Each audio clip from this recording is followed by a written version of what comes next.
I'll give you $10 million if you can last 30 days locked in a room with your ex. Okay, that sounds like easy money, Jimmy. All of your exes. Oh. Okay, I gotta clear out this room real quick. Pick me. You don't even know yourself. You went to college and got a job that had nothing to do with your major. No personality. Dirty. I don't even consider you an ex. Why is she here? You lip-sync to underground music just to look niche. Negative canthal tilt and recessed maxilla. Your parents like me more than you. You had a guy best friend that you said is like a cousin to you, and you still let him hit. That's odd. Okay, anyone else left? Hello, Giggle. Mariah? I haven't seen you since Christmas. You can split the money with Mariah Carey, or you can press this button and keep it all for yourself. Giggle. Mariah. I just saved you a huge headache from paying taxes on $10 million. You don't want to deal with that, baby girl. You know that, right? Yeah, I guess you're right. Come on, baby. Go on and get your ass out of here. Right! 10 mil! Oh, shit! Oh! 10 million! Yeah. You know what that means? No, no. 10 million on 17 black. 17 black. Yeah! All in on 17 black. Oh, shit, Giggle, you're crazy, man. 17 black. Let's go! Oh, crazy, dude. Let it ride. Wait, what? What? 17 black. Oh my God. Heck shit. yeah. Okay. Yeah, let's go home now. Let it ride. Okay, stop, Giggle. Stop. 17 black. Yeah! You can stop now. 17 black. You can stop. Stop! Giggle! The house always has the edge, Roy. The house is edging. Fuck Vegas. Fuck yeah, buy, sell, buy, sell. What are you guys doing? Shut up, Ugg, we're fucking crypto gurus. You're literally buying coins because the names make you laugh. Okay, now type in shit, piss, fart, poopy, butt, ass coin, see what comes up. Yeah, okay, I just bought it. You guys are fucking idiots. Let's fucking go, we made 100K! What?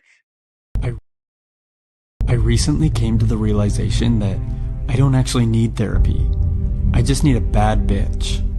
I just need a bad bitch. And the only way to get a bad bitch is with slightly bigger muscles and more money. That's what's been stopping me.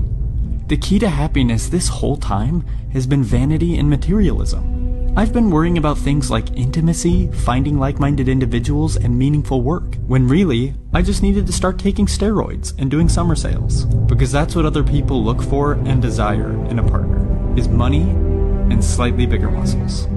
I love Benjamin Netanyahu. All the hate being spread about my beautiful king is being led by uninformed goyim. Dear Netanyahu, I hope you know that I love you. What? Wait, Bitcoin's pumping? Oh my God! First my lungs get liquidated from this massive dump, then I borrow money from my mom to short at 80K because I thought we were going to retest the previous cycle's all-time highs. I thought quantum computing was going to take out Bitcoin. I thought JP Morgan was bearish on MicroStrategy. I thought Michael Saylor was insolvent. I thought dead bodies from the market makers were going to rise to the surface. Now Bitcoin's at $88K and I'm sidelined? I gotta get a job! I gotta call my girlfriend.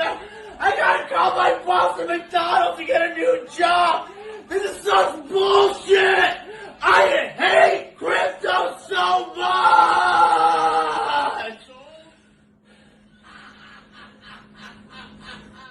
Damn, man, come on!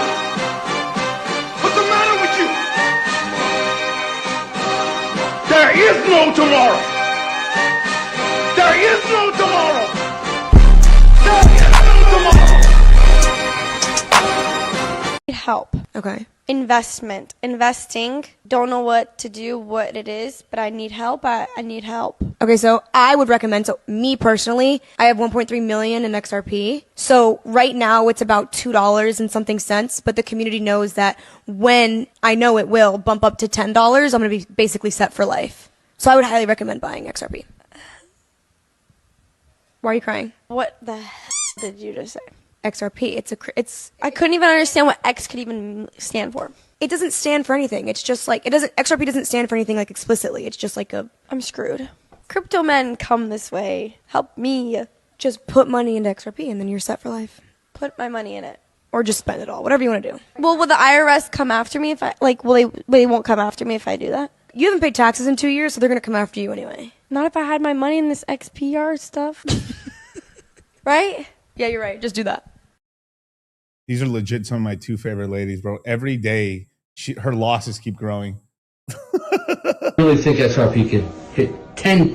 XRP definitely could hit $10,000. BlackRock is about to buy $9 trillion worth of XRP. That's insane. Soulface, what do you think, bro? Oh yeah, definitely 1,000%. XRP is about to hit $10,000, especially because of them going after the Swift banking system. Okay, Gabe, what do you think, bro? Without a doubt, XRP to 10 bands, and the reason is XRP has intrinsic value. Bitcoin doesn't. Okay, Mark, what do you think? XRP $10,000? No question. Okay, cool. Luke, what do you think?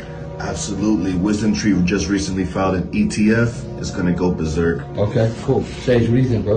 I think XRP could 100% hit $10,000 simply if they just take over the Swift banking system, which will put their market cap well over 1.2 quadrillion. The more you fuck around, the more you're going to find out. And also, if you stay down here and you never fuck around, you'll never find out.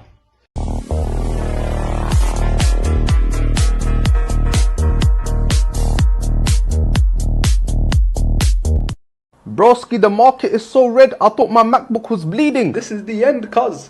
Yesterday I was a millionaire, today I'm a slumdog. This is not a dip, this is a black hole. Imbeciles, they have no idea. This is not a black hole, this is the beginning of a big bang. Why is Broski not panicking with us? Yeah, why is he so unfazed? Check your wallet, cuz. The crypto is down 85%. Allow him, Broski, he's still in denial. Is it down by 85%? Or is it 85% off? Oh shit. Nah, gang, not the hustler mindset. Not the hustler mindset. Bro said it's not a crash, it's a discount. Circumstances, but you can change your mentality. Remember, brothers, the market sends his toughest battles to his most financially literate soldiers. When the Nasdaq falls, will you give up? Or remember that no amount of setbacks defeat a qualified mind? You see a dip and start to sell, but I remember that sudden emotions lack logic. Down isn't permanent, so I invest more into the S&P because I was born to struggle and persist. Nah, man, how does he do this guy knows something. Broski, was you in the board meeting with Donald Trump? So tell me, brothers, when the crops go dry, will you sell your land or sow more seeds, knowing that the harvest will always return? He's really got that hustler mindset. Bro's got that JP Morgan mentality. That's that quarter zip discipline, cuz. Yeah, gang. Yeah, a few individuals that make it out, cuz. This guy's one of them. I knew a motherfucker who was so ass at trading that this nigga became good at trading from literally doing the opposite of what the fuck he was gonna do, gang. That's how shitty that nigga was at trading. That every decision that nigga made, the stock literally did the opposite every single time. And so what this nigga started to do was literally, instead of him going with his first thought, he would do the opposite of what his first thought was, and that nigga would hit every time, gang. That's how that nigga became profitable, bro. I swear to God, bro. Think about it, gang. So that nigga literally became profitable from sucking ass at trading. Bro, I swear to God, bro, I'm not trolling, gang. I'm dead ass, bro. That nigga just had the worst luck in the market, bro. So what he started to do was, if his first thought was calls, that nigga would play a put and hit on that bitch, bro. That nigga ran it up off that shit, bro. I swear to God, to this day. To this day, bro, that nigga is a beast at trading from sucking ass, bro.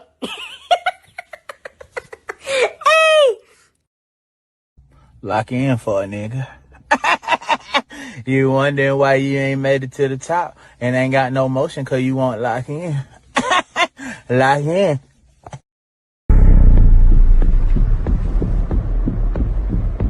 We're going to take all the breeding age females and bring them to Las Vegas, and I'll distribute them to the men who have changed their names to Corey. No kings, no presidents, no senators, just Corey. I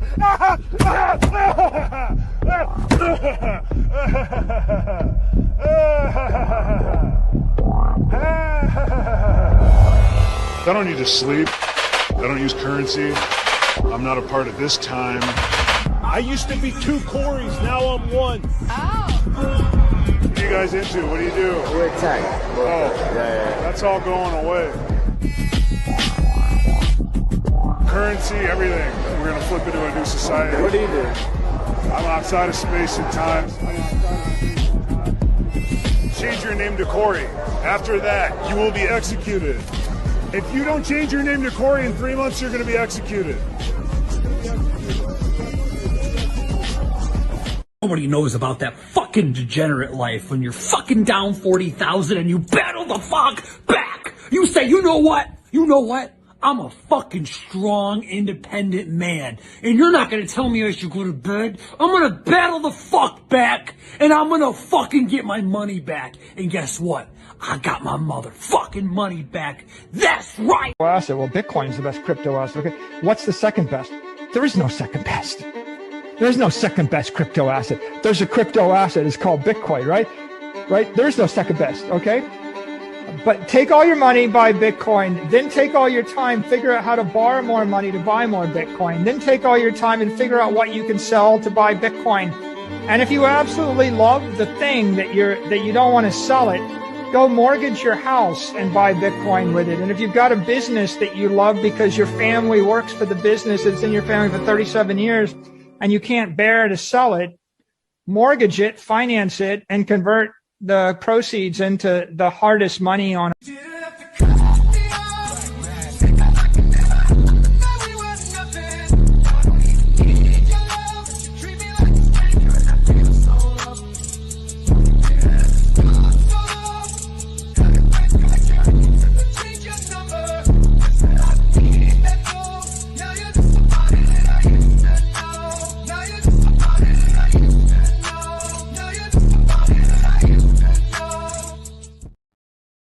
Whoa. What are we doing? What is going on, you guys? It is Ask Me Anything 161, the art of the DCA. We're going to go into all things how to actually build wealth during a downturn in order to make that upturn life-changing money. And yeah, Peter Thiel looks fucking insane. That's right. 3-day, to host a 3-day to 6-day theater-packed event on the devil is insane, or Satan. His dialogue. Was he that bad, though? And then, let me turn on my the old stream deck here. It's not, it's not. It's okay, though. But welcome, you guys. We're going to go over a lot of topics today. But I'm going to give you guys a sauce of so I was asked this inside the Citadel about, goals basically of what trying to get. And, obviously the goals are different depending on how much income somebody makes and how they're able to DCA and everything like that. But yes, buy the dip. That's right, Charlie. But I want to kind of put it down to a certain level. So depending on where you're at, maybe you can sort of judge it. So I'll kind of how do you eat an elephant one bite at a time? And I thought, hey, why not? Why not talk about this, right? It's there you go, Kyle. Basically, right? the amount of time we have to buy Ethereum under $3,000, you've got about a year to like a year and a half, right? That's the zone. And you have the chance and the ability to DCA over that time.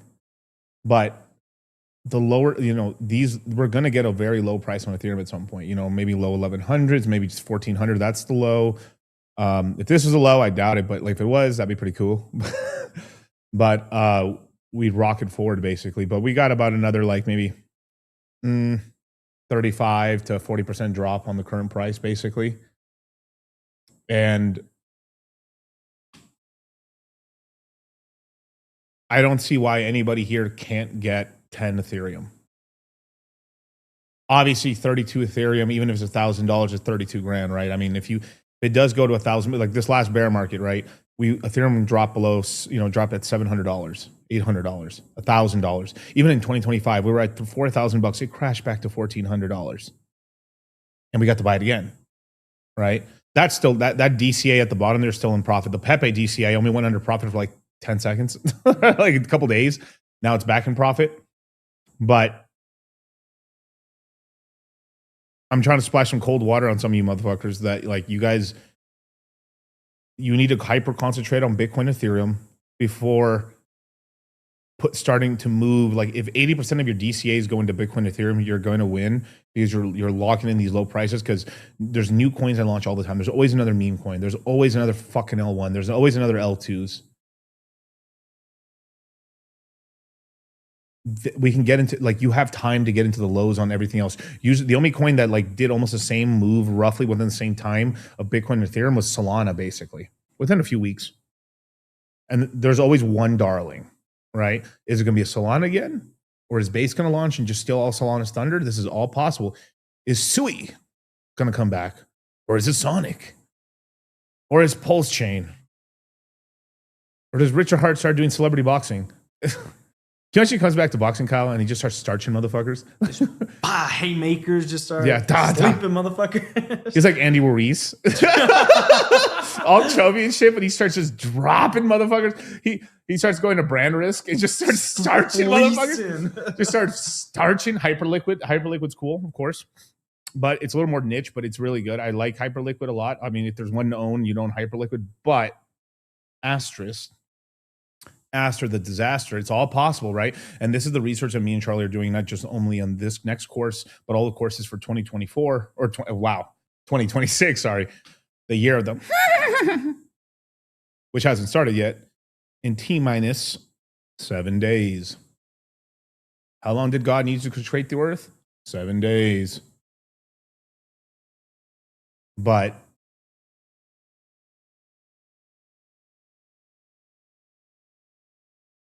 you have to hyper concentrate. So like right now, like I am doing like a steady Eddie DCA into Ethereum, right? I'm showing you the art of the DCA, right? But I'm still saving majority of my capital, right? Let's just say if I get like, let's say I have 10,000, or no, let me like $1,000 for like a month, right? Or something like that, right? I'm saving like 600 of it into USDC. Like if you don't know what to buy USDC. Either on Solana to buy your Solana, or you maybe split it up and you're like, okay, the $600 I have here, let me leave 300 on ETH on the ETH side so I can buy on Uniswap or buy on CowSwap or buy on Matcha or buy on whatever the fuck else I use. The other, put it on the Phantom wallet basically. And then every month start building up that 300, and then you DCA into some coins right now, like probably mostly Ethereum because it's Ethereum or Bitcoin because they're just, even though they're going to drop, they're not going to drop as much comparatively because like, in this nightmare scenario that people have of you'll have time to buy Pingu. You'll have to like all these coins you guys are talking about are what? You'll have time to buy these coins. They are not hyped at all. Pengu has a chop because the guy running it can go viral. He's well connected, and he's a hardworking motherfucker, right?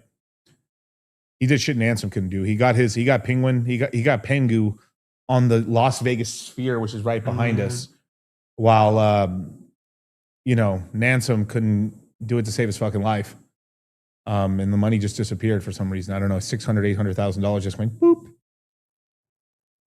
I don't know.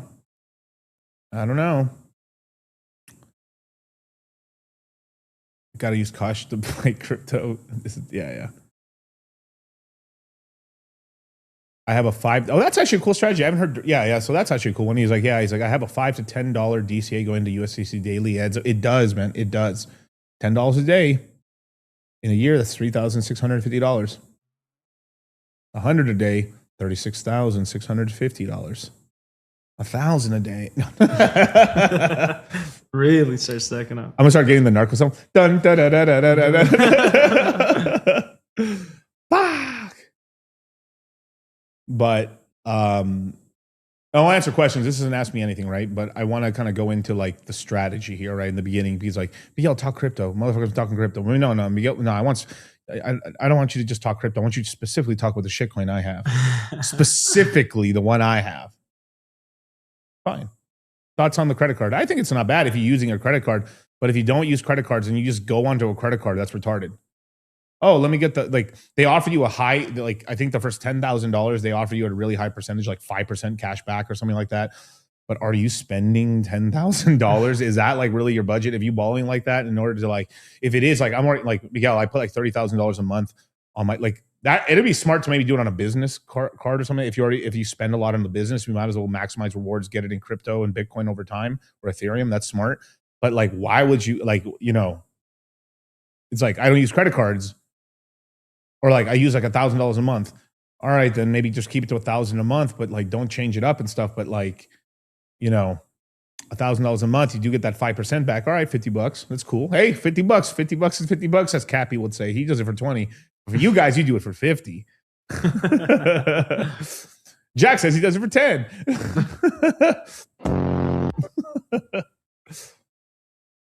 Is the Trevor wallet good? Trevor? Treasure, probably.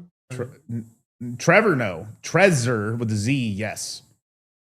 $5, Jack says. Well, hit the like button, subscribe, hit the notification bell, because I am shadow banned, I guess. Maybe I should just drop something for the shadow ban. I love Benjamin Netanyahu. All the hate being spread about my beautiful king is being led by uninformed goyim. Dear Netanyahu, I hope you know that I love you. I'm not saying I got $7,000, but my deal's kind of fucked. I got to play it 4 times and I get the 7. But like, I think it's kind of worth it, you guys. If I stream 5 days a week and I get $7,000, that's $35,000 a week. Freaking change, man. If I'm able to get $35,000 a week, can I play the meme again one time? See, $35,000 times 52 weeks. I love Benjamin Netanyahu. All the hate being spread about my beautiful king is being led by uninformed goyim.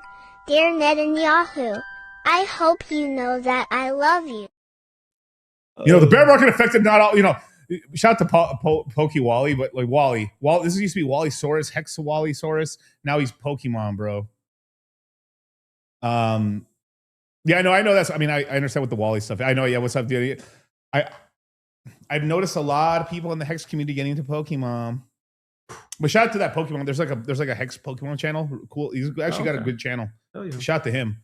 But it scares me, man, because like, it's feeling toppy to me. But it will reverse. Like right now, it's actually going to get hotter, basically, from what I see. Long term, you can't lose buying like 1999 original base set fucking anything, basically. But it's expensive as a motherfucker. But like I've recently I bought like PSA 10 silver version. Ooh, nice, man. I'm actually going to looking for gold. Eric has gold. Eric has gold. Yeah. But I'm actually gonna buy that one and fire version if I can find it, but it's a little more expensive and stuff. But like I'm like being careful because I'm not trying to get ripped off and like I'm very virgin, asshole very still asshole still tight. Not loose asshole. But I think that's like a part of it that people aren't looking into and stuff because it's like the car market. Yeah, Ascended Heroes and stuff like that. But let's see, bro, I sold some Hex and bought Pokemon cards. Legit best decision I've ever done. Happy with it. Hey, shout out to you, dog. Hey, I'm not knocking it, dog. What I've done is like I've been like I still like unstake my Hex. I basically 1 month of my stuff I unstake it when they comes unstaked, and then I just restake it basically, just out longer and stuff, just ladder, like my ladder strategy. The other month, I just been turning into some more, building some ETH up and stuff like that. And as the price is going down, I mean, like I can basically buy, I've literally, by doing the strategy, like the price has like literally gone down by like 50-60%. And I can now buy more basically, which is cool. Very nice. Let's see, men's frame, bear market, see you crypto, bro. That's the exact opposite. Why would you come back and forth? So you're gonna come back at the top, dog. You're gonna round trip again, but you're just round tripping losses. Men's frame, your frame needs to be adjusted. Lock in this year, fuck off for 2 years, come back and smell your fingers after. No, but actually, like literally, lock in for this whole fucking year. Fuck off for 27. Oh, it's gonna be a great year for me though. Year of the goat. Ethereum's a year of the goat. I'm the goat. 33 life path. 9 born on the 9th. Ethereum's a 9 life path. Dog. Synergy. The numbers align, you go. Dude, tokens L's. Dude, taking L's. Oh, taking L's. It says token L's though. Yeah, it looks like a. The looks like a. Yeah. I'm a scalp. No, I'm a scalper. Oh my god. You motherfucker. You're the reason my son can't buy cards. Boo this man. Boo this man. I'm gonna look at what my son, whatever Pokemon game he likes. That's I'm gonna lock in. Just pre-generational buys. Yeah, I'm just like generation. He's the youngest generation alpha. That means he's the king of the betas. my son, my boy Michael Jordan, Michael Phelps, Michael Myers, Michael. Last name me. Damn. There's actually a lot of like greats of all time. So Michael Myers, MM, Michael Phelps, MM, Michael Jordan, but he's got the J's on. Yeah. Michael's man, yeah. He's last year Generation Alpha, son. I mean, what a great name for a generation, Generation Alpha.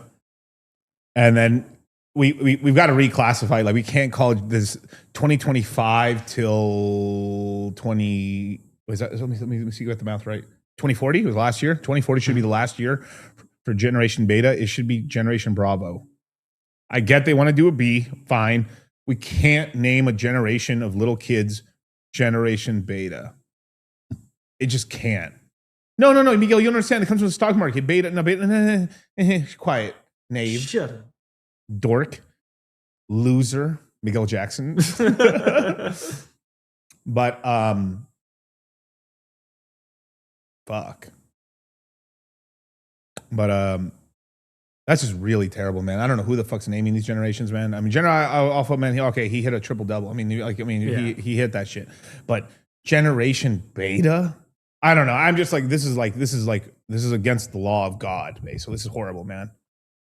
It's like what's the next generation? Generation Cuck? 2040 to 55 is Generation Cuck. You want to know something crazy, Kyle? What's up? You know what happens in? Yeah, right. I think I'm correct on this. 2055, Kyle.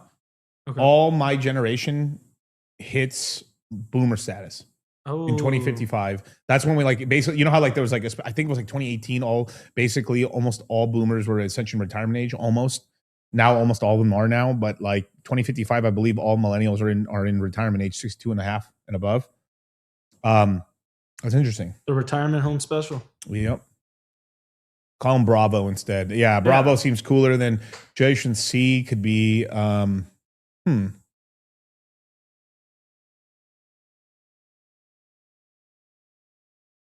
Cisco? I don't know. Centurion. Actually, just maybe. So put up slows, actually. That's a good question. Go ahead and read it, Kyle. Slow S. What about BTC, ETH, and Sol split DCA, or should I just keep Sol lower? I would say, obviously, the DCAs you're doing now should be with you need it. Let me give you a physical example. You need it, like Clarence. Look, Clarence, mate. It doesn't matter how many times we get beat down. What matters is that we get the fuck up and we keep fucking trying. You're right, Donny. Now, who the fuck are you, mate? I'm Clarence Claymore. Who the fuck are you, mate? I'm Clarence Claymore. Say it with your fucking chest. I'm Clarence Claymore. Show me what you got, mate. Take that. Fucking touch me, cunt. Fuck, mate. We got a lot of work to do. Hit those clearances. Weak DCAs. While you're doing the real money, you're putting it over here, like you're putting the fucking cement in the boxing gloves. And then you hit those. And then when I give you guys the go ahead, you do those Miguel fucking. Bah! Bring out the Brinks truck. Bah! Like your face is like it's like full Harakiri acceleration. fatality. That's what you do. But I would just focus, if you're going to buy anything Bitcoin, Ethereum, like Solana is much more volatile, so it's going to fall more, right? Like right now, like let's here, pull it up. Fuck, dog. Discovered the next Zcash Aztec. Come on. Well, the name's not horrible, but like it's kind of like Habanestic warrior. But anyway, Solana is like $83 right now. It's going to go 50% lower. Like I almost promise you that. So it's going to drop to $40 to even $30 basically. So you just might as well save your capital right there. Buying like Bitcoin, right? Bitcoin's like the real like first level where like the bear market could stop is really like $52,000 to $48,000. That's like right near the $1 trillion market cap. 52,000 is the $1 trillion market cap for Bitcoin. It's got so it basically needs to lose $364 billion, right? $1 billion a day keeps the homos away. But you need to lose 364 or 369. Damn, she fine. Right? You need to lose that much down. And that's the first real level where like, all right, could this be the bottom? Because it's actually a very big psychological level. It's $1 trillion market cap. It will slightly go below it. So this is where I would tell you guys, you know, on Kraken or on your favorite exchange, but Kraken usually hits these orders. I'll sauce here. When we're getting close, this is when you actually deposit the USDC, which you're going to use. You hit the limit orders and you usually hit below it. So you go like 49, 48, 47, you hit 40, and then you start hitting some haymakers, 41, you hit these limit orders and stuff like this. And then it starts hidden as it's hidden, right?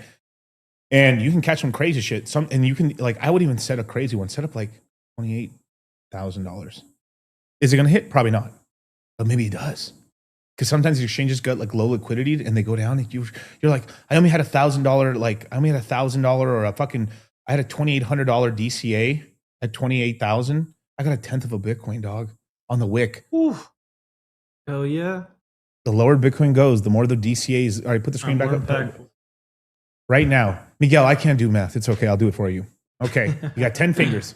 1, 2, 3, 4, 5, 5th. Right? You got 5 fingers. You got 5 fingers. Right? You got 10 fingers, right? And some toes. But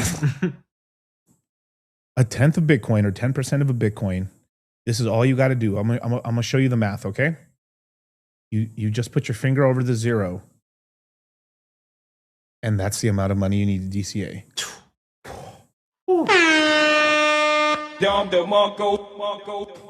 The art of the DCA. You got to make the book and go. I'm like, but so right now, if you were to buy 10% of a Bitcoin, it would cost you 6,826 American buffaloes. That actually would be great. If we replace the dollar out of like the buffaloes, you like, I ain't mad at it. We're backed by buffalo. Bisons. Yeah. Or mammoths. That'd be wild. Moths. Grand moth. Tarkins. But look, with Ethereum, it's simple as well. Like, how much do I like? If I want to like buy a 10% of an Ethereum, currently it's $201. You see how like now like, oh fuck, I didn't. A lot of people. I mean, you guys should know this, but like a lot of people surprisingly don't know. Like, you don't have to buy the full coin now on something like Solana. Like, what are we doing right now? Like, I mean, yeah, you should be able to buy a fucking full Solana, right? Like, you're like, all right, I'll throw $100 into Solana. I'm gonna get 1.14 Solana, right? Let me see if I was right. there's something really cool here. The converter, which is really cool. Oh, I was even off a little bit. L. By almost 20% of you basically get an extra. That 100 gets you an extra 20% of a soul. When it goes down to $40, you now get 2.2, 2.4 Solana. It goes to $30, you get 3.1, 3.2 Solana per 100. Starts getting interesting. The next it's so blatant, it's funny actually. And like, you know, you can also do it like this, right? I mean, we're going down to the basics here, but like you can just go 0.1. Yeah. Now, obviously there's some fees that rip you off a little bit. So that's obviously like, it's probably gonna be like $7,000 really. But the cool thing is when this goes down to like 52,000 or maybe, you know, if things really go bad and we go down to the 30s, it's only 3,000 for 10%. Mm-hmm. If we get $1 million Bitcoin one day, which we will, right? Because, you know, I'm usually really right about this stuff. If you buy Ethereum, if you buy Bitcoin at $3,300, a tenth of a Bitcoin, when it hits $1 million, you got 100 G's. Go ahead. From a very young age, I knew everyone was wrong and I was right. I'm literally never wrong. And if I ever am wrong, it's just because I didn't have enough information or I was too early. I'll say something, no one will believe me, it won't happen. Then some time passes, and then all of a sudden, what do you know? I was right. That's the only way that I'm slightly wrong. And even then I'm wrong for a little bit. I was never really wrong. And I just love when I finally see the proof of what my gut was telling me, when it finally comes true, and then everybody understands. I knew in my gut, and I should have trusted it more, and it did become true. I didn't have any reason to believe it. I just knew something. My intuition was right. And it's honestly scary how often I'm right and how often my intuition is spot on. And honestly, there are times where I'll say that I'm wrong and you're right, because at that moment, that was the right thing to do. It was the right thing to say. So technically, you know, bear with me here, I'm still right. And I wouldn't even mind admitting when I'm wrong, because honestly, it would give me a break from always being right, but it just doesn't happen. I just always knew this from a young age, that everybody's wrong and that I'm right. I just think there's some people that are typically wrong and there's some people that are always right. And I think I'm one of those people. I came into this game DCAing into Bitcoin post 17, of course. You know, $10 a day, just like that. You know, I did it on the Cash App. I did it on Coinbase. On the Coinbase, I had Litecoin DCAs, like $25 a day. At the time when I looked at like, okay, what was I paying a worker at the time, or what was I getting paid for a worker? I'm getting paid $35 an hour for an employee. Okay, cool. I'll just like, all right, I'll buy $35 of Litecoin. I'll buy $35 of ETH. So I was like, all right, you know, I read The Richest Man in Babylon, right? And I was like, you know, I'm gonna pay myself first. So I set it up in a way where like I made sure like about pretty much like 30% of the money I made in a day got taken away from me right away and put away into in the space. And then luckily that those DCAs plus more money I got from larger jobs, and, you know, kind of learning just to live below my means, of course. You know, I DCA'd hard, and then I kind of dug myself out of the hole that was the bear market of 2017, or the bear market in 2018, I should say, into 19.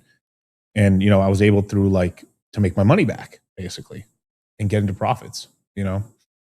For Solana, I already said it on the stream, probably like $30 to $40. But $30 Bitcoin is very terrible. I mean, like, it's not just like Bitcoin goes down 50% and Solana just goes down 50. It will go down substantially more, probably like 80%. So maybe a little less, 70%, because people are buying it, obviously. So like it could be, I mean, if it goes that bad, I mean, you could probably catch it at $28. It will not go back to $7. It won't go to $14. It won't go to $10. You know, that's gone. But high 20s would be pretty much like, fuck, if it's at the 20 zone, I'm just letting it go. I'm just like, you know, that's, I mean, it's just like, welcome to the advanced club. Look, Clarence, mate, it doesn't matter how many times we get beat down. What matters is that we get the fuck up and we keep fucking trying. You're right, Donny. Now, who the fuck are you, mate? I'm Clarence Claymore. Who the fuck are you, mate? I'm Clarence Claymore. Say it with your fucking chest. I'm Clarence Claymore. Show me what you got, mate. Take that. Fucking touch me, cunt. Fuck, mate. We got a lot of work to do. And that's how we're structuring this next course and all the courses in 2026 is that they're about optimizing the money you have to get into these the best in class assets. Believe it or fucking not, I might even buy XRP. That's blasphemy. That's like, I mean, like what gives me hope is like, I'm going to find a video of this chick selling her XRP at a massive loss, bro. This, I know it's time to go in when these chicks are talking bad. Help. Okay. Investing. Don't know what to do, what it is, but I need help. I need help. Okay, so I would recommend, so me personally, I have 1.3 million in XRP. So right now it's about $2 and something cents, but the community knows that when I know it will bump up to $10, I'm going to be basically set for life. So I would highly recommend buying XRP. Why are you crying? What the hell did you just say? XRP. I couldn't even understand what X could even stand for. It doesn't stand for anything. It's just like, XRP doesn't stand for anything like explicitly. It's just like I'm screwed. Crypto men come this way. Help me. Just put money into XRP and then you're set for life. Put my money in it. Or just spend it all, whatever you want to do. Well, will the IRS come after me if they won't come after me if I do that? You haven't paid taxes in 2 years, so they're going to come after you anyway. Not if I had my money in this XPR stuff. Right? Yeah, you're right. Just do that. So she bought $1.3 million of XRP at $2. Where are we at, Kyle? Let's pull it up. $1.40. She's done a good chunk, but the XRP has a chance. Like where same thing. It's almost like the weird thing. It's almost like just opposed a little bit, but like this shit could crash to like 50 cents, 25 cents, 30 cents. Fuck it. Because I'm a profit maxi. I'll make some money on this shit. Why not? Do I believe in XRP? No. Do I think some of its use case is fucked? Yes. The more stable coins and more companies that jump into crypto, what's the point of using XRP? There isn't any. Banks are going to use it. Are they really, dog? Let me trust all my transactions to a fucking US corp that like... Oh, yes, third party. Yeah, US third party and stuff. No. I'm already stacking XRP. Ricky, it's a little early. No, you're right. If the Clarity Act passes, we could get a temporary pump. So these things happen in the markets where like rebound pumps. I think the Clarity Act, if it passes this year, which it should, right? We'll get a nice little ramp up. It will slow down the bear market. We actually be like, wow, probably a decent time to take a little profits. And if you think it won't crash down. Are you saying GG's wrong? No, I agree with him.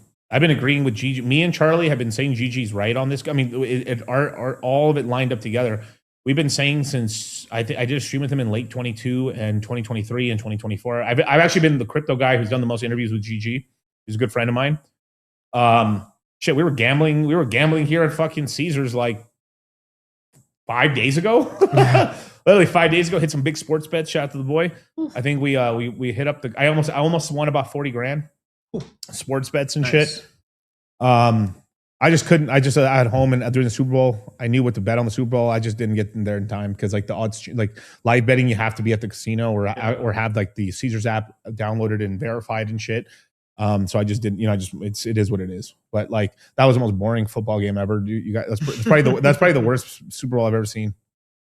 Boring. Rams and Patriots boring were close. Which ones? Rams and Patriots. Yeah. That 13-3 score, man. Oh, that shit was so boring. Yeah. I think more people were interested about the halftime show than anything else. Yeah. Yeah. When do you think the relief rally will happen? There's multiple. I mean, like I'm going to talk more in details as we get closer to actual events. I'll be able to kind of go over like the specific catalysts. But one catalyst is there's two more Fed meetings coming up. If we get a rate cut, that's actually very good for the market, not just the stock market, but just the overall market. Oh, thank God they're easing. Thank God, right? The other one is the Clarity Act passes. The other one is new Fed chairman. There's a lot of like almost 3 out of 4 are just Fed related alone. The Clarity Act is like a specific just crypto thing, but it's really just for stable coins, but the institutions will be all happy about it basically. What's the halftime show? I didn't really see it. I mean, I like some of like Bad Bunny's songs. right? Because I can understand Spanish, but it's pretty rough Spanish. Puerto Rican Spanish is pretty terrible. Oh yeah, very terrible. I think he's saying VIP.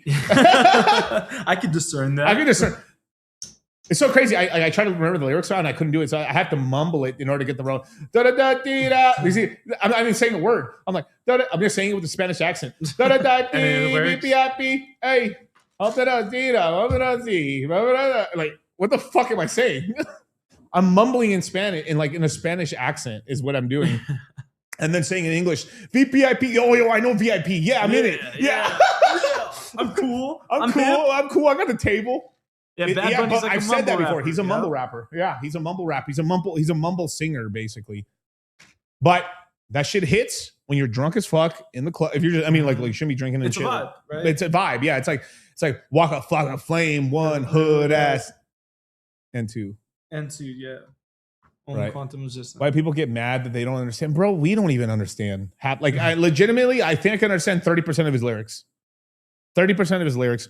The main thing, and I don't think a lot of people would be that mad about it. It's just like he's dressed up like a chick, and it's just like it's just terrible. And then like he's Metro, Metro and shit, and just like right now that's not like maybe if Kamala was in office, but like right now that ain't the move. It ain't the move. Like as long as Trump's in office right now, and the Proud Boys are out here being proud, and then Nick Fuentes is out here in full flame, man. Like it's like being a flaming homo is not it right now. It's not the move. I actually give him respect. Someone actually is that shit, and it's like, well, hey, that means you're. It's like you're you. You're you. You know, you are you. But like, yeah, but I'm not rocking with a dude that wears a dress. That's kind of true, dude. Young Thug when you did that shit for Jeffrey.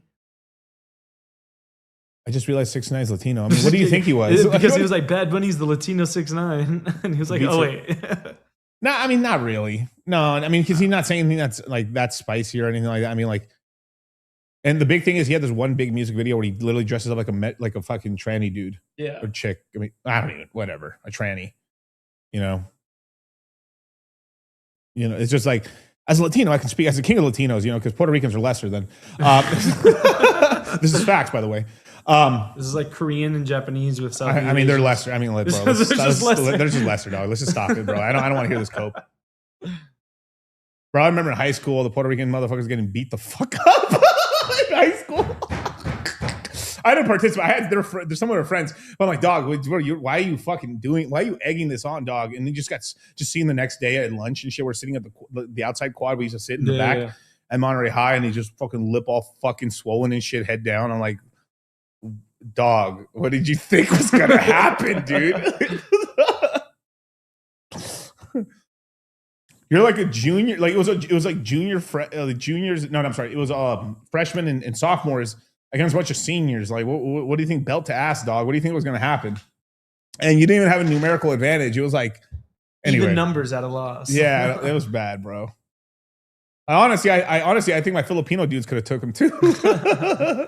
Because I don't know my crop and shit. We just grew slow. That's why we're aging like fine wine.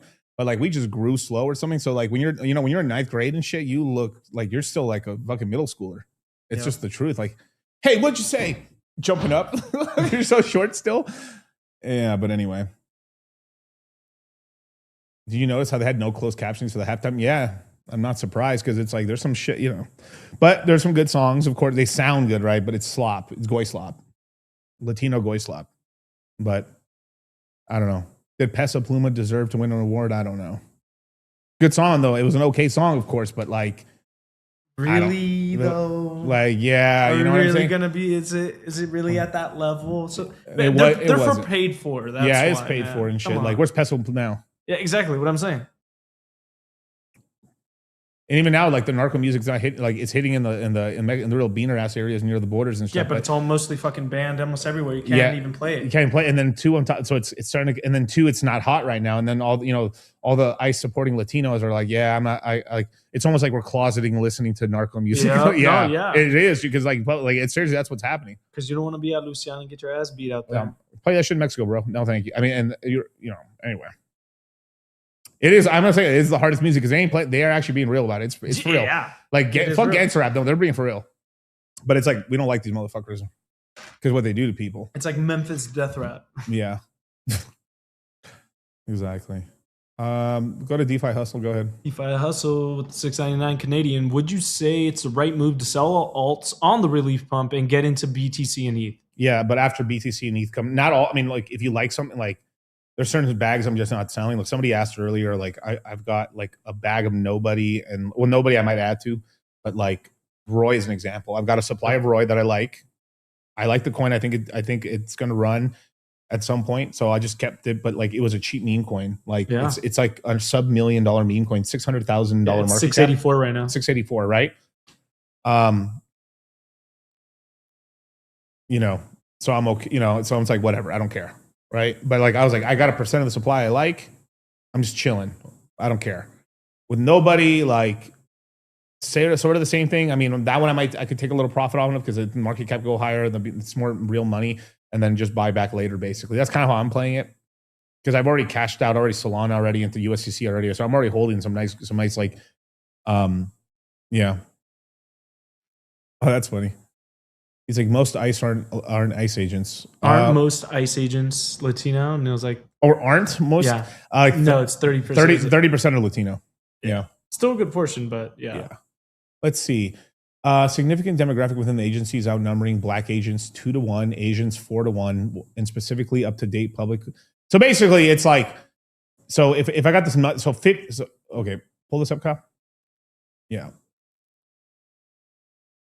So 30%. So, okay. Now full screen. So yeah. So basically, okay, scroll up. So okay, Black. So basically, if there's 30% of ICE agents are Latino.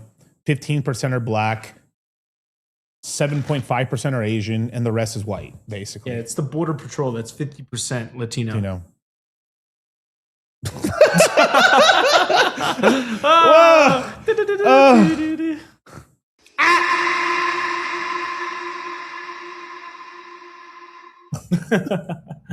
I didn't know that. Damn. Be happy. Hey. Those ICE bonuses slapped. I had to do evil shit to get this Ethereum money, dog. My dad was telling me about his story when he originally came here to the United States. It's pretty crazy. He was telling me that this is actually in the car ride when I dropped him off at the airport. Okay. You should have been there, Cal. You would have heard this. You would have heard this family lore. Family lore, but like you decided to be. I've been knowing, Miguel. I've been knowing. You didn't want to ride in the back like a VIP, VIP. Hey. Anyway, but my dad basically told him he originally came here in the 70s when he was like 15 or 16, basically. Of course, illegally, but then they had permission to work in the fields legally, which is like okay, what? Basically, like there's work and you won't get in trouble. Yeah, but like you got to much. cross here yourself. All right, he said, he came here with like 40 other dudes. Mm-hmm. And then like this is back in the 70s where like so basically every person paid like $1,200 or $1,000 to cross or whatever. And basically it was like this heroic story of my dad saving his two brothers because they wanted to leave his brothers in like by the beach in this hidden cove or something to cross and stuff. Margaro and I shouldn't even say the name. It's like whatever. My dad and my other uncle basically in so many other words like forced them to go back to get them and shit because like they're just pieces of shit, you know, these fucking bad people basically. But and basically like yeah, I shouldn't even say like the rest of the story. The rest of the story is crazy. There's a really crazy part of the story where like, man, I think some chick got like yeah, dude, yeah, a lot of nasty shit happens, man. They didn't see it, but like she disappeared. Yeah, that's insane. Only so many outcomes. Yeah, not great. But yeah, piece of shits. Yeah, all through and through. But like he's like, man, 40 grand back then was so much money. God damn, dude, that was some stacks. So you get why people do it, right? I mean, it's fucking stupid money. But I digress. Allegedly. It's all allegedly. I mean, literally, it's like fucking 50 years ago. Yeah. Half a century ago. We're talking about like different game meta. The meta was different, bros. It was like Frogger. You cross, you win. Like, well, there's still Epstein tags till 77 when he banked. I don't think Epstein was. What was Epstein? Epstein was probably twiddling his dick. Like, I don't even. Epstein wasn't even 20 years old, dog. Kyle, goddamn it.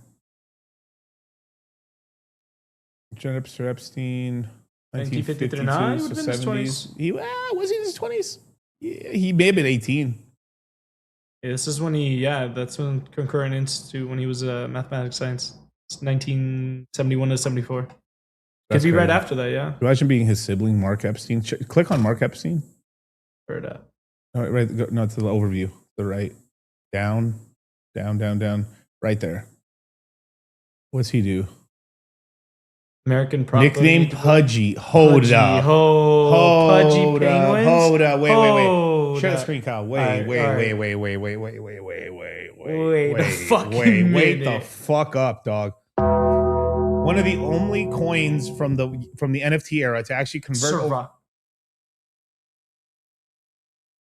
Mark Lawrence Epstein. Mark Lawrence Epstein, nickname Pudgy.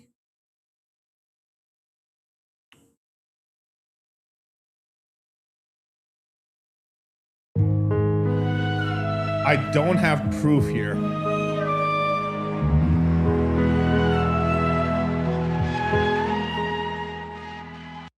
Dude, I really be finding out sauce, bro. Like on live on air, bro. Hold the fuck up. I gotta look into early history of fucking the founder of the guy who took over Pudgy Penguins. Hold the fuck up. I'm about to look him up in the fuck fucking Epstein up, files. dude. If this is real, bro, I'm one of the all-time greats. I'm like, it's undeniable now, dog. It's holy.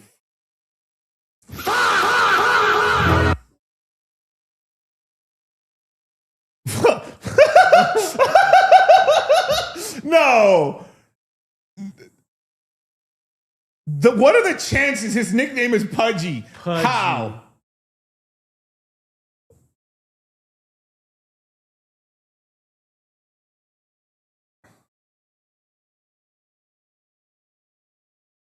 Called Pudgy.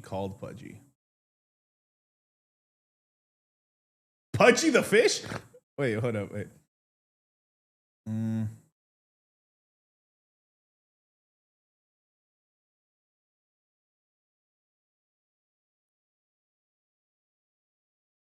Pudgies or Pudgy? Huh. Wait, hold on.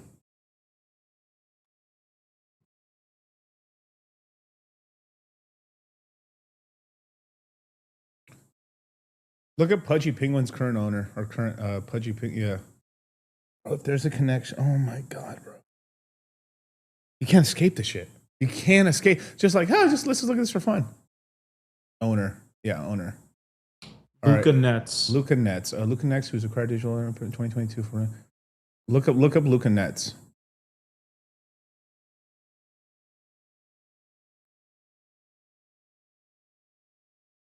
This is fucking insane. This is fucking insane, dude. Bro, what?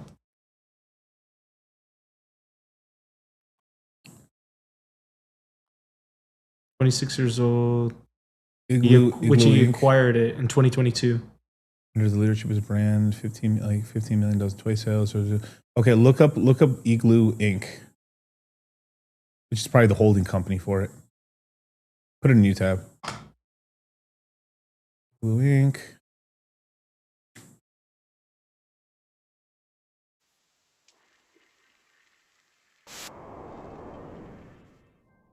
Goddamn, has some.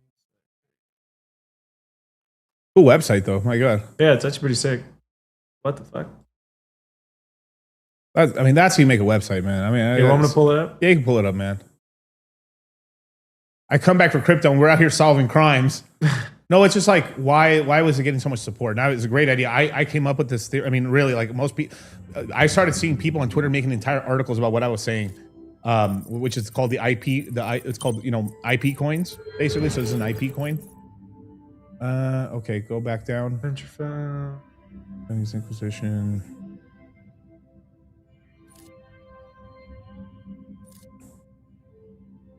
Let me see ChatGPT.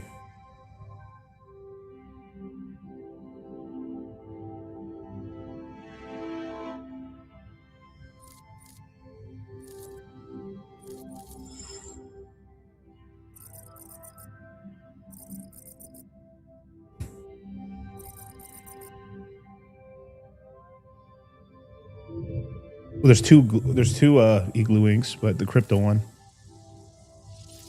I have a LinkedIn in here too.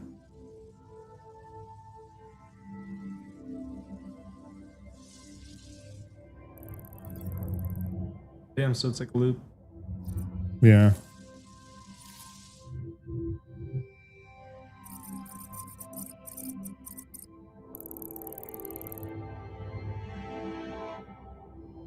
Luca Net's first name, Luca Scheisnexler. Either Jewish or he's like very German. Okay. CEO that notable launch a bunch of penguins fast. Okay. Past affiliations, Ring, startup employee. So he started off with Ring. Okay. Okay. Ring. We know that's them boys.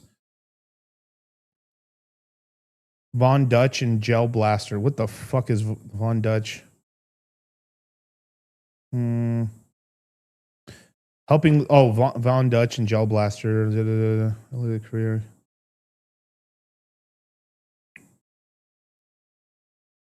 There is a possible tie to this. There is a little bit of a tie here because now he Argentinian. I mean that kind of helps the case a little bit, but like, so probably German. But like, the Ring one scares me because that's like early founding and shit like that. Man, they're full on like they're face tracking people with the Ring. I think people getting a Ring on all the. I mean, it's fucking crazy now at this point. Skynet early stages. That's crazy. That'd be cool if you look at this thing like early. His family's a bunch of Jew hunters that lived in Argentina to hunt Jews. I mean, to hunt Nazis. I'm like, hey, well, I mean, that's kind of it is what it is. But anyway, I digress, you guys. Fucking crazy life, man. Now now I got a little dot on the board here. It's very light, but I don't got proof, you guys. I just got a feeling. But this Ring, so there was a big commercial for Ring where basically like, hey, we created a sort of a social media of like, isn't it crazy that your dog gets lost and then you put a piece of paper on a telephone pole reward? How about this? You upload a picture of your dog and then we can scan other Ring cameras to see if we could see your dog in the local neighborhood. Oh, we're totally not going to use this to track people. Yeah. Yeah, you saw that bullshit? You know, I did see it. What a bunch of horse shit. Them boys are running it. 100%. And now I find out that this guy is an early guy in Ring. You want to know what they're doing in Discord, Migo? Oh, yeah.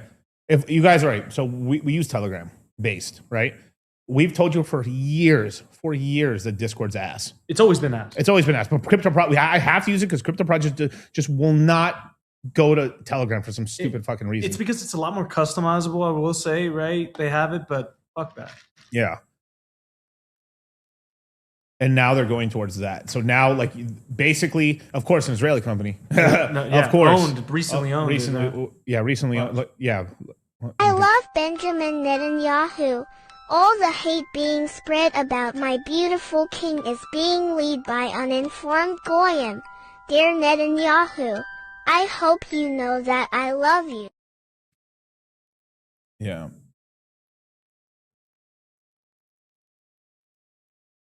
Israeli management consultant. Yep. Financial. Yep. With a face like that, why wouldn't you trust him? He just got it in April 2025. Yeah.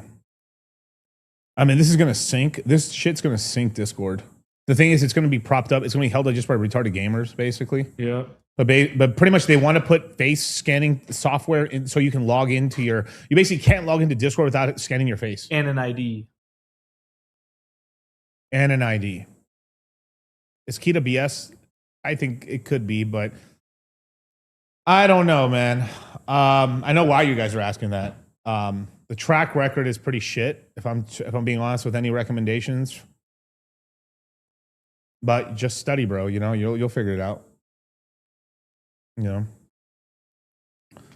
But would I give a little rope here? I mean, like, honestly, like, the cycle wasn't that great, but like, you know, yeah. So is nobody and Roy out of the question? No, I'm still holding it. But that's me. I can write it to 0. I don't care. But that's me though. Like, you know, you have to see where does your if you have limited capital and like it may not be the move for you. I like having like, because right now like 1%, if to buy 1% of Roy costs $6,000. How big is your portfolio? Not enough to throw in, you know, if you got $60,000 portfolio, right? Is it smart to put 10% of your whole fucking portfolio into like a meme coin? Yeah. No, probably not, right? But $600, but we know the prices might go lower in the next bit. You might wait on the DCA. You know what I'm saying? What's your risk tolerance? Yeah. They're still making banger videos and stuff like that. So like they're still here. They're going to be around. The next cycle going to be big. Nobody's still getting huge brand deals and stuff like this. I mean, they just did a whole advertisement for Louis Vuitton and for what is that brand for makeup, Kyle? Which the store? Oh, Ulta. Yeah, they did one. Sephora. Sephora. They just did a whole advertisement for Sephora as well. So they're getting deals. They're getting deals, right? They don't. I think they're doing one for Louis Vuitton as well, or no, Christian Louis Vuitton. I'm sorry, Christian Louis Vuitton. So I'm like, all right, you know, like I like it. This is a Wall Street accumulation cycle. We still get early, exactly right. You guys are getting cheaper stuff. You're getting it cheaper than a lot of other people. That's for sure. Like I don't like XRP, but like it's going to pump because if everything pump, I mean, if Ethereum looks like to me, Ethereum is going to move. You have big players like Tom Lee. They're still accumulating. They still got another 2 million Ethereum to buy. They're currently staking all their Ethereum right now. Yeah, YouTube's weird. I know. Ethereum is. I mean, it's like 80-90% of all stablecoins are being built on Ethereum or Ethereum L2s. A lot of the top towns coming back to Ethereum main chain. You have like even Flying Tulip and everything launching on Ethereum first because that's where all the liquidity is. I think it's going to be more of at least in 2027 and onwards, it's going to be much more of a Ethereum-led cycle. Which obviously we have to get off of like Bitcoin's going to pump first, of course, along with Ethereum. But I think Ethereum can do much better this cycle, obviously. It's 2000. It is cheap, but like in the grand scheme of things, if you like come back at the end of 27, you'll be in profit on $2,000 on Ethereum for sure. But like, you want to get bang for your buck. Yeah, bang for buck and stuff. So like that's why like a small DCA, especially if you don't have large amount of capital, you're kind of forced to like start now because like more time. Because if you leave the money in your bank, here's the problem: is like if you don't have much money, right? Which is a lot of people, right? A lot of people like I don't have like $5,000 in my name in liquid cash in my bank account. Like I just got like $1,000 just for emergencies and this stuff. And then I'm just working my hourly job or working my job, just getting paid. And I'm paying for my car, you know, living life, right? Going out on dates or whatever, right? You're kind of forced to do the DCA now. So the best thing is that when you don't have money, time is your friend and you have time. So if that's you have to start a DCA.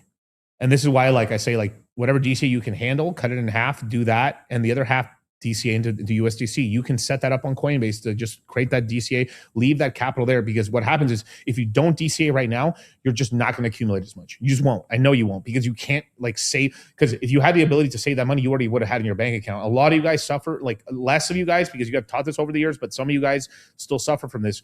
Like you just like it's just hard for you to just keep the money in your bank account, because what'll happen is the girlfriend, I mean, you should be red pill aware, but it happens to everybody, wife, girlfriend, you know, like side piece or whatever. Hey, you hit this amount. Let's just go on a trip. Let's go do this. And you will fall for it because the pennies drop. Not all the time, but you will fall for it at some point, right? Some of you guys are fucking stoic men and lock in monk mode. I think monk mode's kind of gay, but like you lock in. Winter arc. I like winter arc better than monk mode. Monk mode's pretty good. Because winter arc, man, you still hit here and there. But that's the way I would do it, man. The goal is to get 10 ETH, then multiply that by like the type of money you got. Because I find it very hard to believe we're going below $1,000 on ETH. If we do, I shoot. I'm going in harder. Right?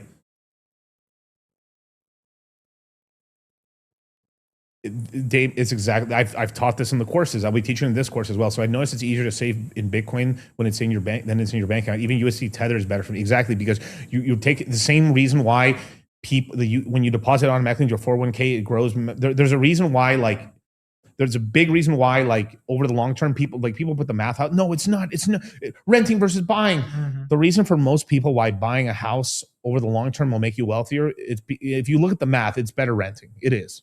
Yeah. You don't got to pay. You don't got to pay taxes. Everything. You don't got to fix up the property. You don't got to pay taxes.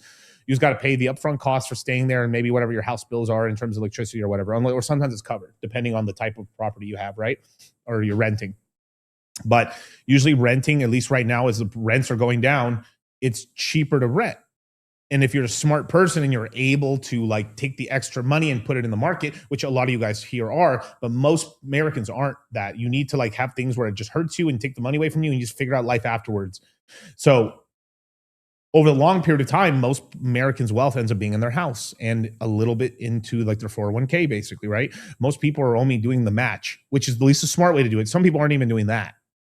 But at least if they're like, you have a regular ass job that has a 401k and that you hit the match, you should be trying to go a little above that. But then you got to figure out like, oh, fuck this. But like over a long period of time, if you're investing in the S&P 500, that money's going to grow because here's the problem is most people can't save for shit. So if it isn't stolen from them, there's a reason why America for the W9 employee takes taxes out, because if they didn't take the taxes out, I think we wouldn't even have taxes anymore, because it would end up having half of America not having the money to pay their taxes. Mhm. And then how the fuck is the IRS going to fucking clamp down on like half of Americans are like, bro, I don't even have it anymore.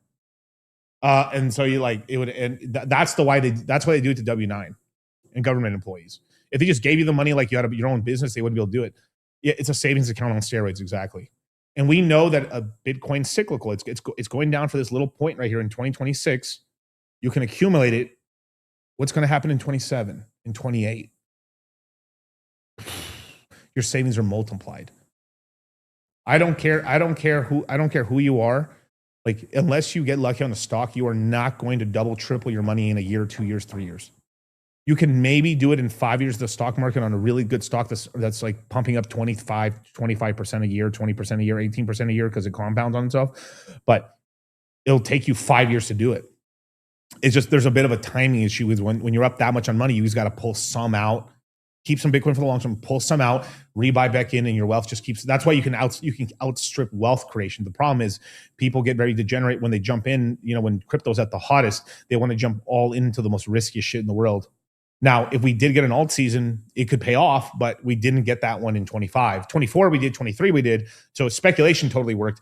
I was able to do it in 25 because this is what I do for a living. I'm locked in. I was able to make money on some good meme coins, thank God. But like, that wasn't the case for most people. There's entire statistics out here of people, like the average, like 90% of people on Pump Fund didn't make any money. I'm happy to say I was not in that group of 90%, thank God. But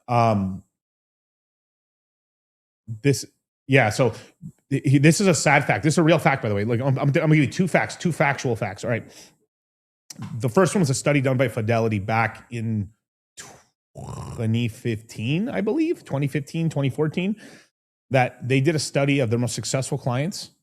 The clients that were statistically the most successful in terms of returns on their portfolios were clients that died and they didn't know about it. So basically, there are clients that had been dead for 5 years, 10 years. The accounts are never closed. You know, family stuff. Like, it's just like, you never expect to die. You just died. They didn't know, so the money just stayed in the 401k or stayed in the finance account, the cash account, and just kept growing over time. And then they find out they died, and they found out these clients were statistically done better because they left the money in there and let it grow. They let it compound over years. Isn't that insane? That is actually. Not kind of cool, but like that's some real shit. Just leaving it alone. This is why a mortgage, the first 10 years of a mortgage sucks. The next 20 are easy. Because why wouldn't you borrow money today because you know inflation is going to destroy money? You are going to make more money in the future because more money is printed. There's more money out here. You're going to make more money. But the cool thing is that debt's locked. Yeah, good debt versus bad debt. Good debt versus bad debt. Don't listen to Dave Ramsey on this shit. Yeah. The first way he ever got rich was when he was being a degenerate. Then he blew up. But the whole shit, not like if someone lent you $1 billion, you would do it. Yeah. Right. Especially if it was 0% interest, right? Death massy. The other one is, and this is a sad fact, but the average person's very bad at saving money. It's hard. It is hard. Like, I remember there was a point in my life nothing I could do. Like, I just kept I couldn't get over $2,000 in savings. It just happened. It was like when I was younger, I was trying. I was working as much as I could. Just shit came up or this or that. I mean, like excuses. But like, it was true. I kept hitting this wall. And then once I started investing, like I started on like Betterment, Acorns. I started on the stock side and stuff. I started on Robinhood. I finally was to break that to the point where like I remember the day I was like, holy shit, I have like $10,000 in stocks now. Whoa, dude. Even, and this is the crazy part, from the average person, they could lose half their money in crypto. Easy, right? Like they could lose half, you could lose half your money in crypto. You will still end up in a couple of years having more money than you've ever saved or ever had in your life, even if 50% losses than you'll ever said. I wouldn't believe that shit, bro. Full porting into anything other than Bitcoin, Ethereum is retarded, man. I mean, you can put if you want. If it hits, it hits. If it hits, it hits, bro. If it hits, it hits.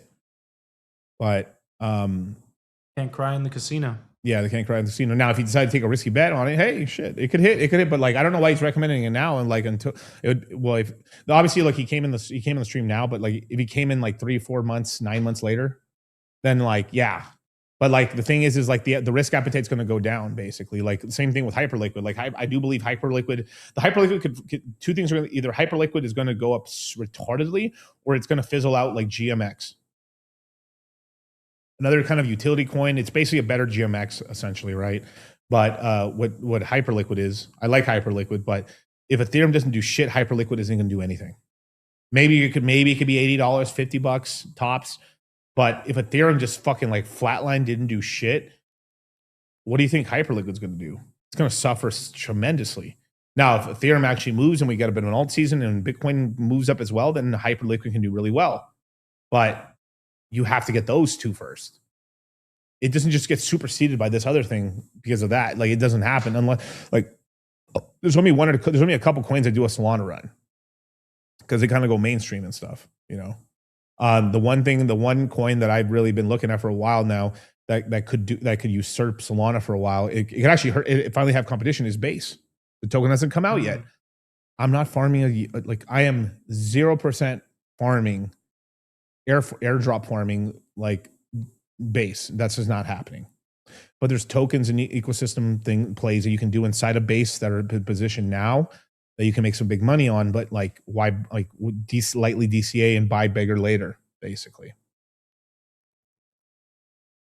Yeah, I mean, I basically called like why like I literally said this a few weeks ago before gold and silver topped.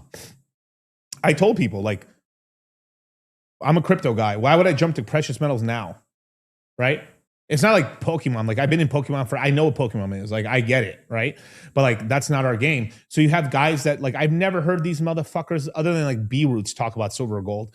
Like I haven't heard not one peep, not one iota, not one motherfucker in fucking like 10 years that I've been here, like talking about gold and silver. And then now everyone's a gold and silver expert. And what had happened? These fucking crypto retards bought the fucking silver and gold top and got fucked in the ass. No lube. You reap what you sow.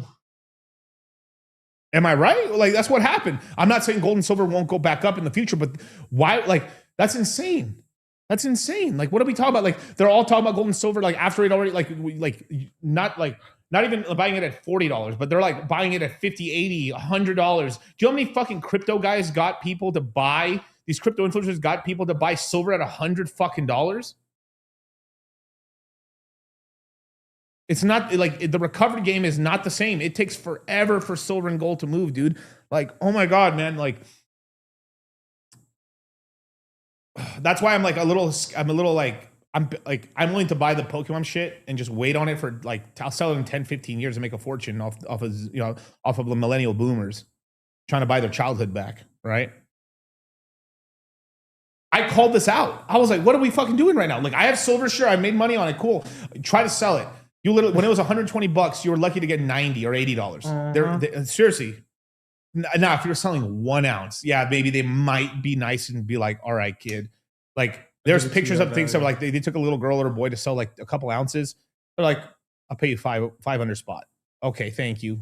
You see, say thank you to the nice pawn lady guy. Yeah, but you're getting a haircut. But yeah, but if you try to sell like 100 ounces plus, bro, oh hell no. They were doing 30 ounce off the fucking spot price on silver. Gold, that was a little more of a fair market for sure. But like gold only went up to like, let's see, the average it was like hovering around $2,500, $2,100, and then it doubled. It almost touched, I think it did touch 5,000. So it 2x'd. Okay, cool. Then on silver actually maybe 4x'd, right? But it had been in the $20 zone. And before that, back in the day, it was in the $13, $15, $18, $20 zone. It'd basically been between $10 and $20 for a long time. Occasionally going to 30 and then going back down, crashing back into the 18 zone. For like my entire adult life. I'm 30 fucking 4 years old. It took 16 years for this shit to run. 16 years. You waited 16 years to get a fucking 4x. 4x. Don't sleep on it though. I'm okay. I can though. I can. Because the higher gold goes, the cheaper crypto is. The more we're like, the higher the gold and silver market caps go, and in comparison, we become cheaper. We can pump higher. So I'm happy gold pumps because we look even cheaper, bro. We look so much cheaper. We're a fucking $3 trillion asset class. Gold at the time was $40 trillion. It's probably like $70, $80 trillion now. We look even cheaper now. This is great. I've actually I did buy some silver back in the day. I sold half of it to get into crypto. The other half I kept it for long term. I'm up on it a lot. Like the smart strategy, I even said on my stream, one of the smart strategies to do was like sell whatever you need to get all the money you ever put into silver into cash. Use that to DCA into crypto. Keep the rest of your silver. Now your silver stack is paid for. 100% free. Principal gets taken out. The principal gets taken out. Where did the money go? Probably the money market. Short-term bonds and stuff, and then they're going to roll it into the market because that's where I think the money went, and the rest of it's going to AI. It's going to go into stocks, some crypto. You think some big players aren't OTCing Bitcoin or Ethereum right now?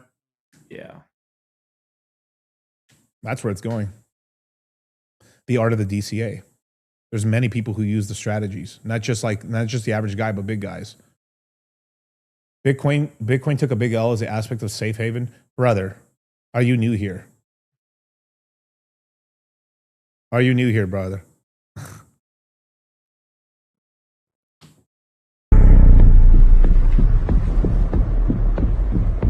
We're going to take all the breeding age females and bring them to Las Vegas, and I'll distribute them to the men who have changed their names to Corey.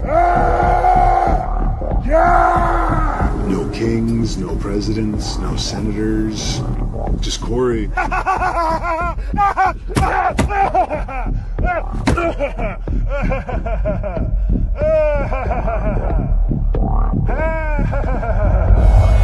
don't need to sleep. I don't use currency.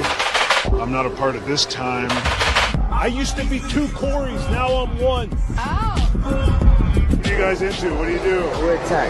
Yeah. That's all going away. Currency, everything. We're going to flip into a new society. What do you do? I'm outside of space and time. Change your name to Corey. After that, you will be executed. If you don't change your name to Corey in 3 months, you're going to be executed.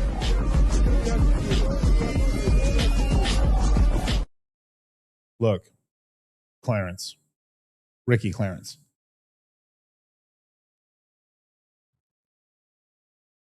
Let's just say the first real bull run, in because in order to price Bitcoin, it was like very hard to. It's like we're trading 10,000 Bitcoin for a pizza, so like 10,000 Bitcoins equals like $50 for some pizzas. All right, so at one point in time, Bitcoin topped at $50, crashed to $1. Next time, it ran up to a couple $100. Then Mt. Gox happened, it crashed back down really bad. Then from $100, it pumped to 20 grand. Then crashed to 3,000. So I was there for all that. I was there for when Bitcoin was $400. I saw it run up to 20 grand. I saw it crash to 3,300, 3,100, depending on the exchange. I bought there. It then ran up from 3,000.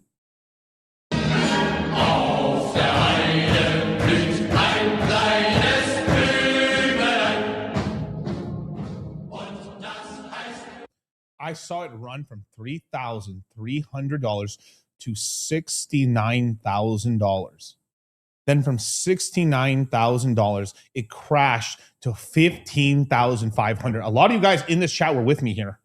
We had the courses. We got people to buy $15,000 Bitcoin, $20,000 Bitcoin, $25,000 Bitcoin. It ran from 15,500 to $126,000. It's 50% off right now.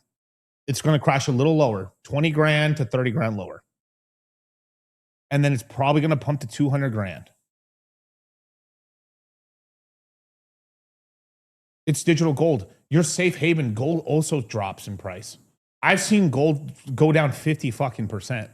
Yeah. Where's the safe haven there? Yeah. Moral of the story is don't buy Bitcoin because it's going to crash. Yeah. Yeah. Moral of the story. Ricky, these arguments. Stock market's a safe haven. It fucking turbo nukes from time to time. Every 10 years, every decade, every 15 years, it turbo nukes like fucking 40%. Some stocks go down and then never come back. Silver pumps and crashes. I mean, just think of anything like Europe pump and dump. You know, I mean, some people can continue to go up, but like, well, let's just say body health wise, right? We start off young. It just keeps going up. Some people top out in their middle 20s. Some guys pop out in the middle 30s. Some guys fucking don't top until 44. But eventually the body starts giving out and it's a fucking slow rug to zero and you die.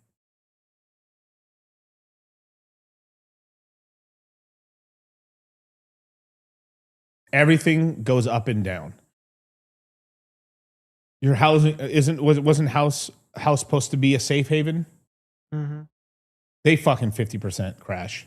I think the average house here in fucking Vegas is down like 35%, 40%. Yeah, all the listings going up. Ain't nobody buying. So like the safe haven, this is Bitcoin. It's the same thing. You like it is a safe haven asset. It's great. Like it's I think it's better than gold for sure because like I can have it on my computer. I can send anywhere around the world. I don't got to report shit when you go down an airplane. You can do anything you want with it. Like you can't stop it if I send to somebody. If I decided to send Ricky $10,000 in Bitcoin, it'd get you in 10 minutes, and there's nothing anyone could do to stop it. You get your money or whatever the agreed upon amount is on that shiny little digital metal rock. With gold, try to travel with a pound of gold. See what happens. That's what it is. And when we have a big stock market dip, like right now, okay, Ricky, not even no jokes here, no tricks. What's a safe haven asset for you? I want to hear it.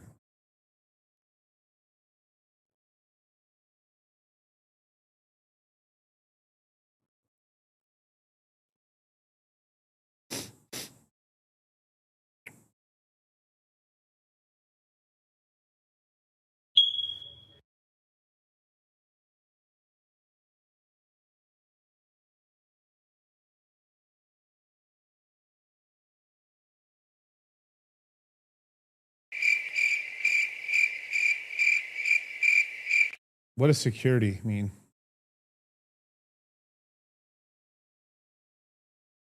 Plan B bills. Oh, that's funny. Life is a risk. Life is a gamble. No risk, no stories. Let me give you a little story time. Don't buy Trojan Thins. Don't buy any thin cons, bro. They break.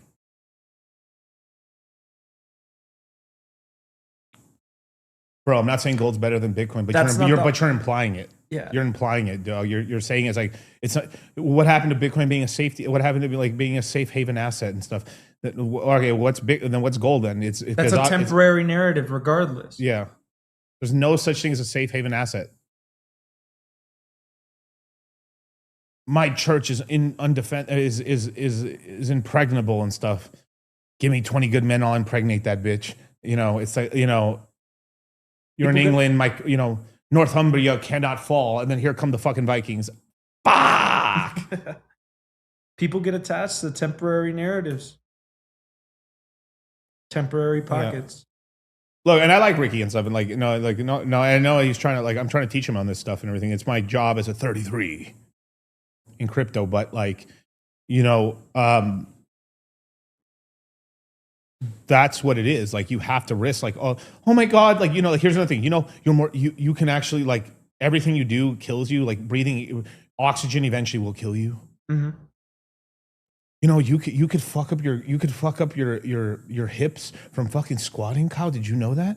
Did you know that you can fuck your back up from deadlifting? Do you know that you can fuck your shoulders up from benching? Do you know? Do you know? Do you know? Do you know if you stop eating, you'll die? Do you know if you start drinking water, you'll die of thirst? Do you know if you stop breathing air, you'll die?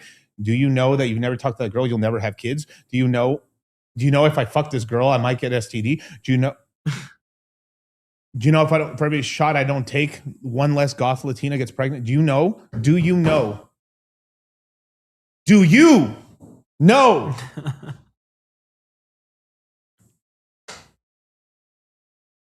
So what's security? What's a safe haven asset? I want to hear it. And God help you say bullets, dog. I'm gonna fucking lose my shit. Did you know there's risk? Yeah, there is risk. There's risk in everything. If the AI bubble pops right now, look, the most tech companies around the planet are dumping everything they can into AI. If AI just doesn't like scale, I mean, it's going to scale, of course, but like if there's like a fuck up in the stock market, it's going to turbo nuke the entire stock market. Well, stocks are no longer a safe haven asset anymore. Yes, I mean, but it'd probably be a really smart time to buy fucking stocks at that point. If there's a giga crash. You know, U.S. Steel in the 20s was safe haven. Yep. Let me tell you a safe haven asset. Funeral homes.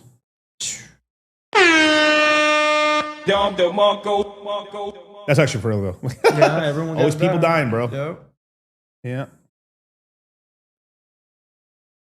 A hearse always looking for a get Trisket to risk it for. Trisket? That's a pull, dog. That's funny. Okay, go ahead. Read a count. All I'm saying is that it took a L this year as a safe haven asset since people started running to gold. Gold. We'll say that, but you don't have to secure. just. Sorry, go ahead. Sorry. Yeah. For example, if we go to war with Iran, gold will pump and BTC will pump or dump. Fuck, dude, I wasn't listening. I'm sorry. Read it again. I fucking just drank. I was like, damn, this coffee's good. So my brain went blank. I'm sorry. Go All read it I'm again. saying, it took a L this year as a safe haven asset since people started running to gold and took feel secure. For example, if we go to war with Iran, gold will pump and BTC will dump. Okay. The Fed drops the interest rate to zero and starts money printing. Gold will go up, silver will go up. But during a lot of the money printing that happened, I mean, gold didn't really move much. Now, it did move a little bit, but like it didn't move as much as Bitcoin or stocks. Stocks and crypto have outperformed Bitcoin since Bitcoin came out 2009. Bottom of the stock market was 2009 to 11, give or take. The bottom of the housing for the most part outperformed. Now it depends on you. If you're just looking at raw price.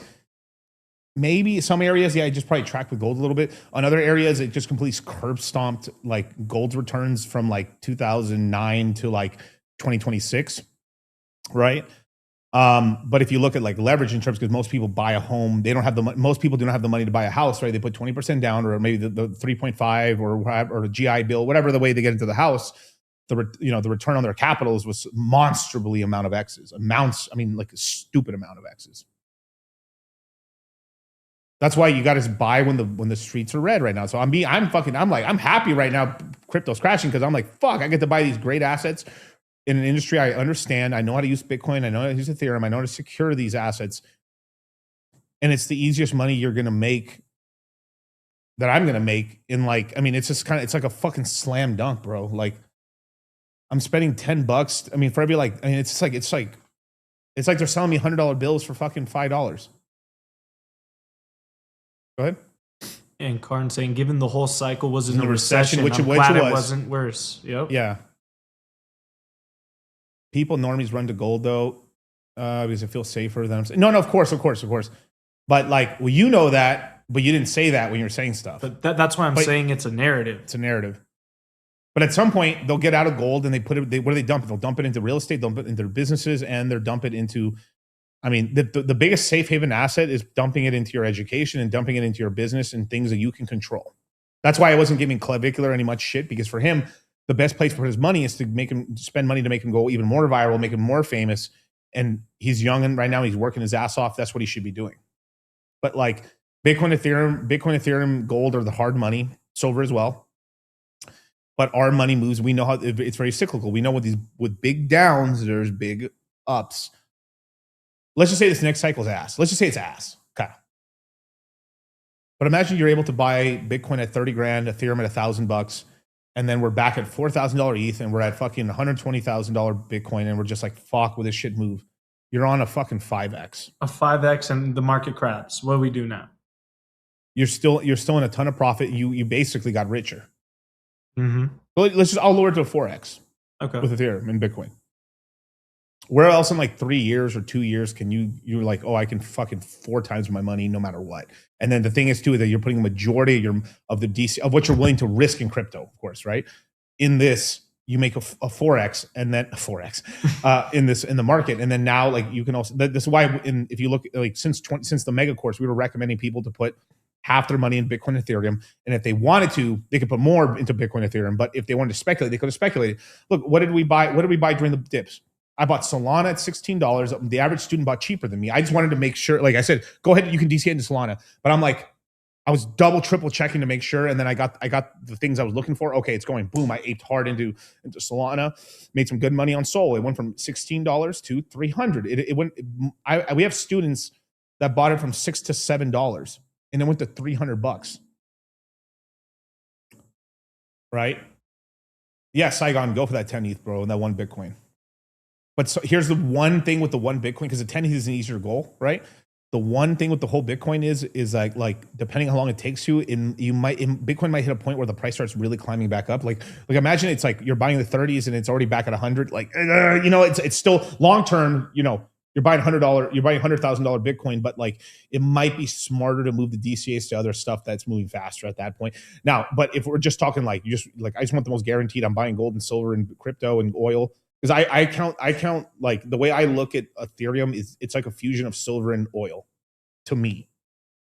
Because look, silver is used for technology and it's used for technology, and oil is the dividend payer. It goes up and down. It is needed for everything. Ethereum is needed for everything. And Ethereum really is a reserve asset. It's really the savings account for all the crypto, DeFi, and crypto native people. Now our gold reserves it's Bitcoin. That's why we buy dips around here. That's right. You can make really big. Now you can make like the stock appreciate about 10 to 12 to 14% annually, but you can make more than that. But you have to go into one single stock, and there's risk. There's a ton of risk in that. Now, if you buy Amazon, Amazon's pretty safe. They're like long term. If like let's just say we turbo nuke in 26 or 27, whatever the stock market turbo dips, right? If you buy Amazon, it's going to be hard to lose on that. But not financial advice or anything like that. But like, you think Amazon is not going to like put robots and get rid of like 99% of all their like warehouse workers with the robotics? They're going to replace them with robotics. They're going to expand out bigger. I mean, it's basically they're basically a shipping company in a way, a logistics company. No, I know that, but like you have to understand. I know that, right? I know all the technicals in terms of, and all the, I should say, fundamentals of silver, right? Like, but I've been hearing that since I was 18 years old. And no, in realistic, I've been hearing since I was 15. And Amazon's already fired. No, they are, exactly. UPS is another good one. There's much Costco. I mean, bro, I love Costco. Who doesn't love Costco, right? Kirkland. Did you hear Costco's making like a apartment complex? What? Yeah, Kirkland or something. Kirkland. Yeah, that's what I'm saying. That'd be funny, right? Yeah. Soon enough, like it'll be a really rare thing if you're actually like Fort certified. And that might be the next Bitcoin. My certification. Like right now, like how many people can drive stick? Probably not a lot anymore. I mean, there still is a lot technically, but like most kids don't even drive anymore. UPS offered people to retire early and offering them 150 G's. Damn. Oh yeah, Costco came out with night dugs. Yeah, so the Kirkland one. Yeah.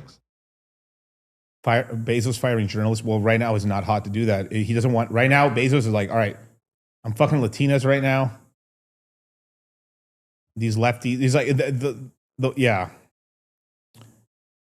because it's not hot right now. These guys are like, at the highest level, I think a lot of people they're probably Republican, but at the end of the day, they're like, I'm making so much money, I got to placate. Like, if the government's more left leaning, I'll go left to protect my company from getting attacked by the government.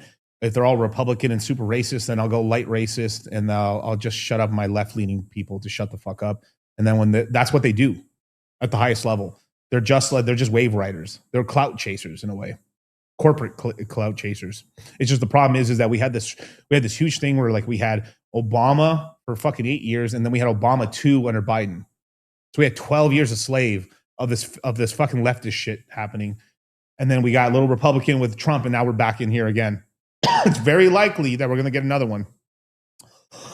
The way I think the shit's rolling out, I think it could be one term. Like whoever after Trump might only be one term if the Republican.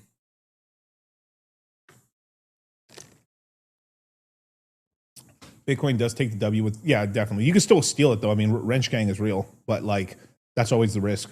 It's because we're tangible. We're real. You know, we're in the physical world. You know. Yeah, I can still drive stick, but you always when you get in a new car that's in the goddamn.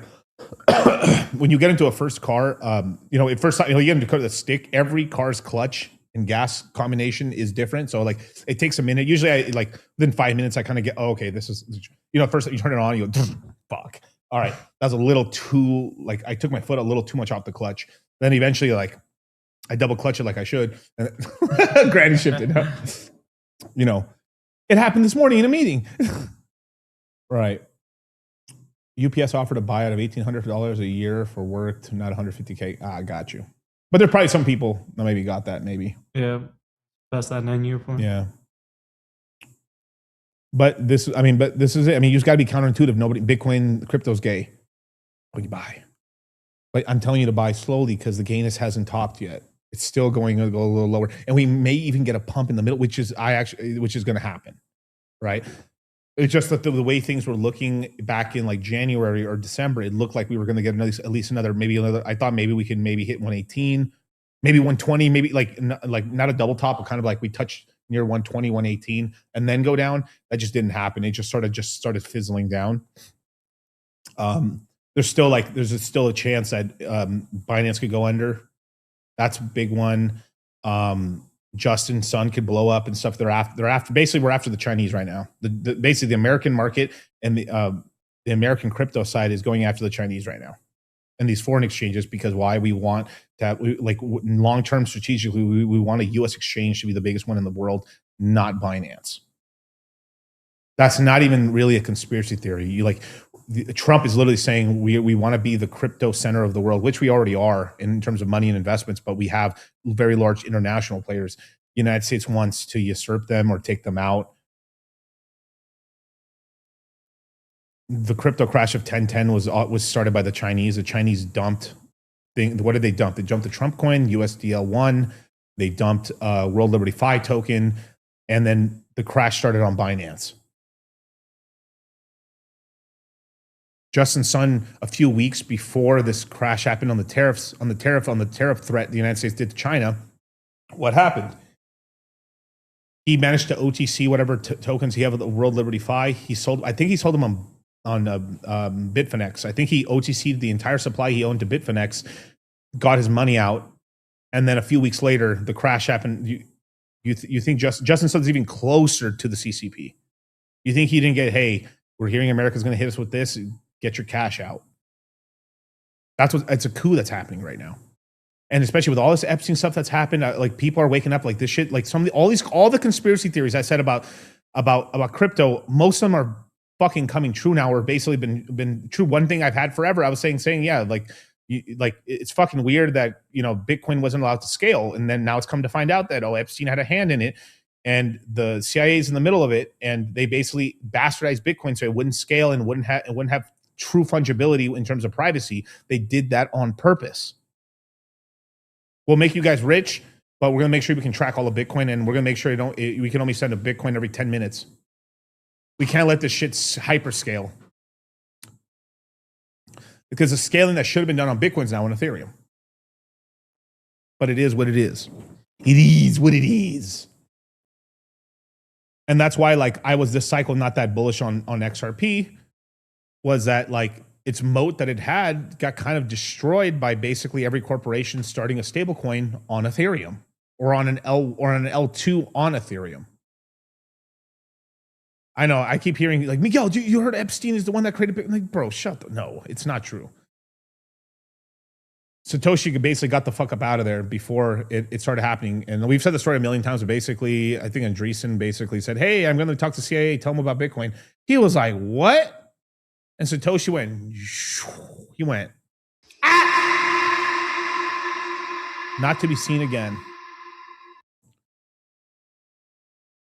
And now like Bitcoin's in such a thing where like doing any upgrade to it is like dangerous. So like it's basically just the only upgrade they need to do to keep Bitcoin safe is they need to help upgrade Bitcoin so it can't be attacked by like a quantum computer.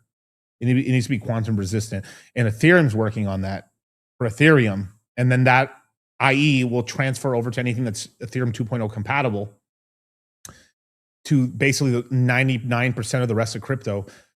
1/3 of the OG Bitcoin wallets can't be upgraded because the money's just stuck there, or like they would have to upgrade the wallets manually because they're on these original wallets. So they can be essentially like, it take a lot of computational power, but they can be like just brute force attacked basically. So that's a danger that exists actually. There probably has to be a Bitcoin fork.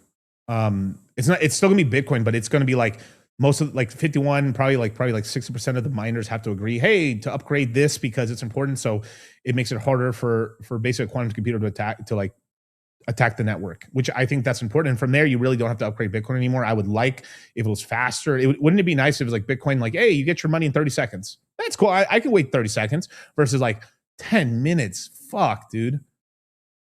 There should be privacy. Like, why are you able to like look in the blockchain on Bitcoin? Obviously, you should have, if you have the transaction hash and shit, you'd be able to like you can share a transaction hash and be like, doink, okay, you see the transaction, it did pay me, and then I did get my money, cool. But like, you shouldn't be able to just randomly look up someone's address, see how much Bitcoin they have, and be able to like, you know. But then the scary part is then people are gonna be like, we can't see these wallets anymore. So then maybe Satoshi started selling already, and we don't know anymore. So there's pros and cons of it. I think it's probably too late now to like give the privacy to Bitcoin at this point. I think Ethereum will get it, or a version of it. I think a lot of cryptos will. And the thing is too, like the government wants it too, because guess what? They want to do illegal shit and they want to fund things with crypto, just like they do with equities and stocks and loans through banks. They want to do it. But the thing that's why I think privacy upgrades will happen in the long term to the average crypto project over the next 20 years. 20 years is a long time. But I think on Bitcoin, it's probably not going to happen because people want that transparency, because they want to make sure to check the supply, because the whole price appreciation with Bitcoin is the limited supply and the players in the game in a way.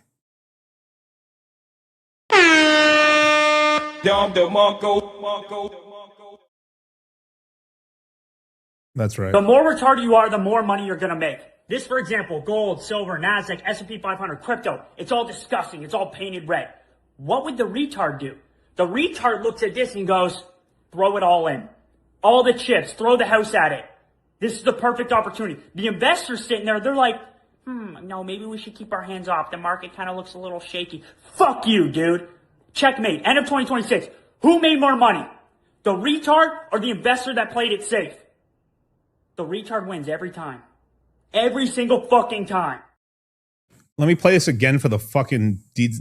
Listen to this shit. Nigga, if you ran it up once, nigga, you could do it again. And again. And again. You understand me? The more retarded you are, the more money you're going to make. This, for example, gold, silver, NASDAQ, S&P 500, crypto, it's all disgusting. It's all painted red. What would the retard do? The retard looks at this and goes, throw it all in. All the chips, throw the house at it. This is the perfect opportunity. The investors sitting there, they're like, no, maybe we should keep our hands off. The market kind of looks a little shaky. Fuck you, dude. Checkmate. End of 2026. Who made more money? The retard or the investor that played it safe? The retard wins every time. Every single fucking time. That's the truth, man. Now, if your game is stocks, your game is gold and silver, you're going to win. Because the average American, the average global citizen across the planet is not buying assets. If they're lucky, they get a house. But right now, it's like the housing, the income to housing affordability is so out of whack right now that the average person can't really get into a home. So you have to go into assets that have a low cost of entry so you can start building up assets, so you can start building up wealth. That's why, as much as people give shit to Robinhood allowing people to just DCA into crypto and into stocks. I don't really like they're going into gambling, but I understand they have to do it as a business. I think the gambling is getting, as a guy who likes to gamble, I think the gambling is getting a little out of hand. I think Polymarket's just insider trading, but at least but it's sort of like, let's see what Polymarket has to say. And you look at Polymarket and you're like, that's probably what's going to happen. And then 99.5% of the time, that's what happens. At some point, they're going to use that to do shit.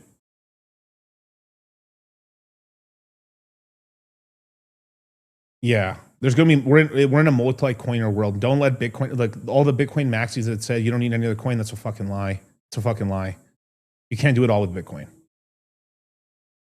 But you can do a lot with Bitcoin, right? But you need privacy coins, you need Ethereum, you need basic places to build that shit up. You need DeFi, you need to be able to borrow and lend, you need to be able to do all this stuff. We need, it's just freedom of money. If Kyle was Satoshi, he was a pretty smart 8-year-old or 9-year-old when he created Bitcoin. Dude, I was out here. No, see, 2008 when the Bitcoin white paper came out, it didn't launch until 6. You were 6 years old. Yeah. What'd you do, Goyam? Yeah. Damn, dog, that's crazy. Fuck, dog.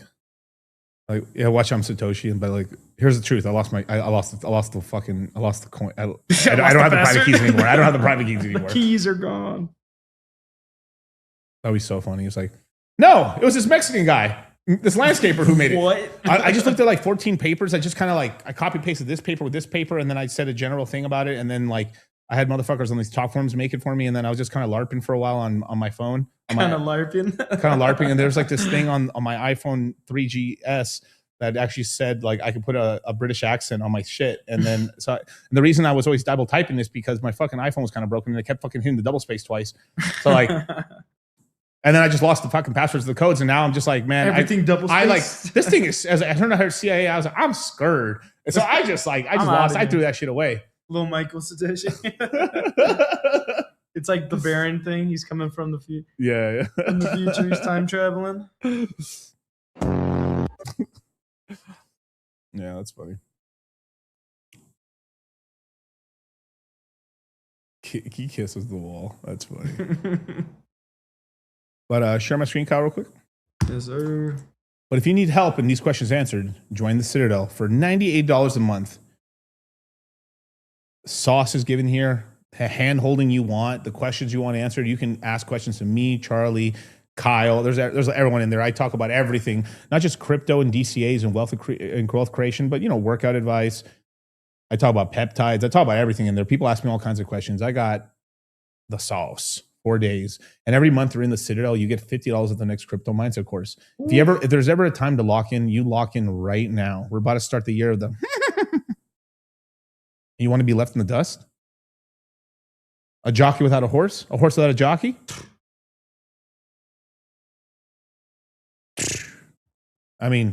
Kill is right, man. 98 a month, that'll make you 10K a month if you lock in. That's facts, man. And then I played the disclaimer. If you experience anal bleeding, anal bleeding, anal fissures. Yeah. It look, even though this meme is a joke, but there's so much truth. The more retarded you are, the more money you're gonna make. This, for example, gold, silver, NASDAQ, S&P 500, crypto. It's all disgusting. It's all painted red. What would the retard do?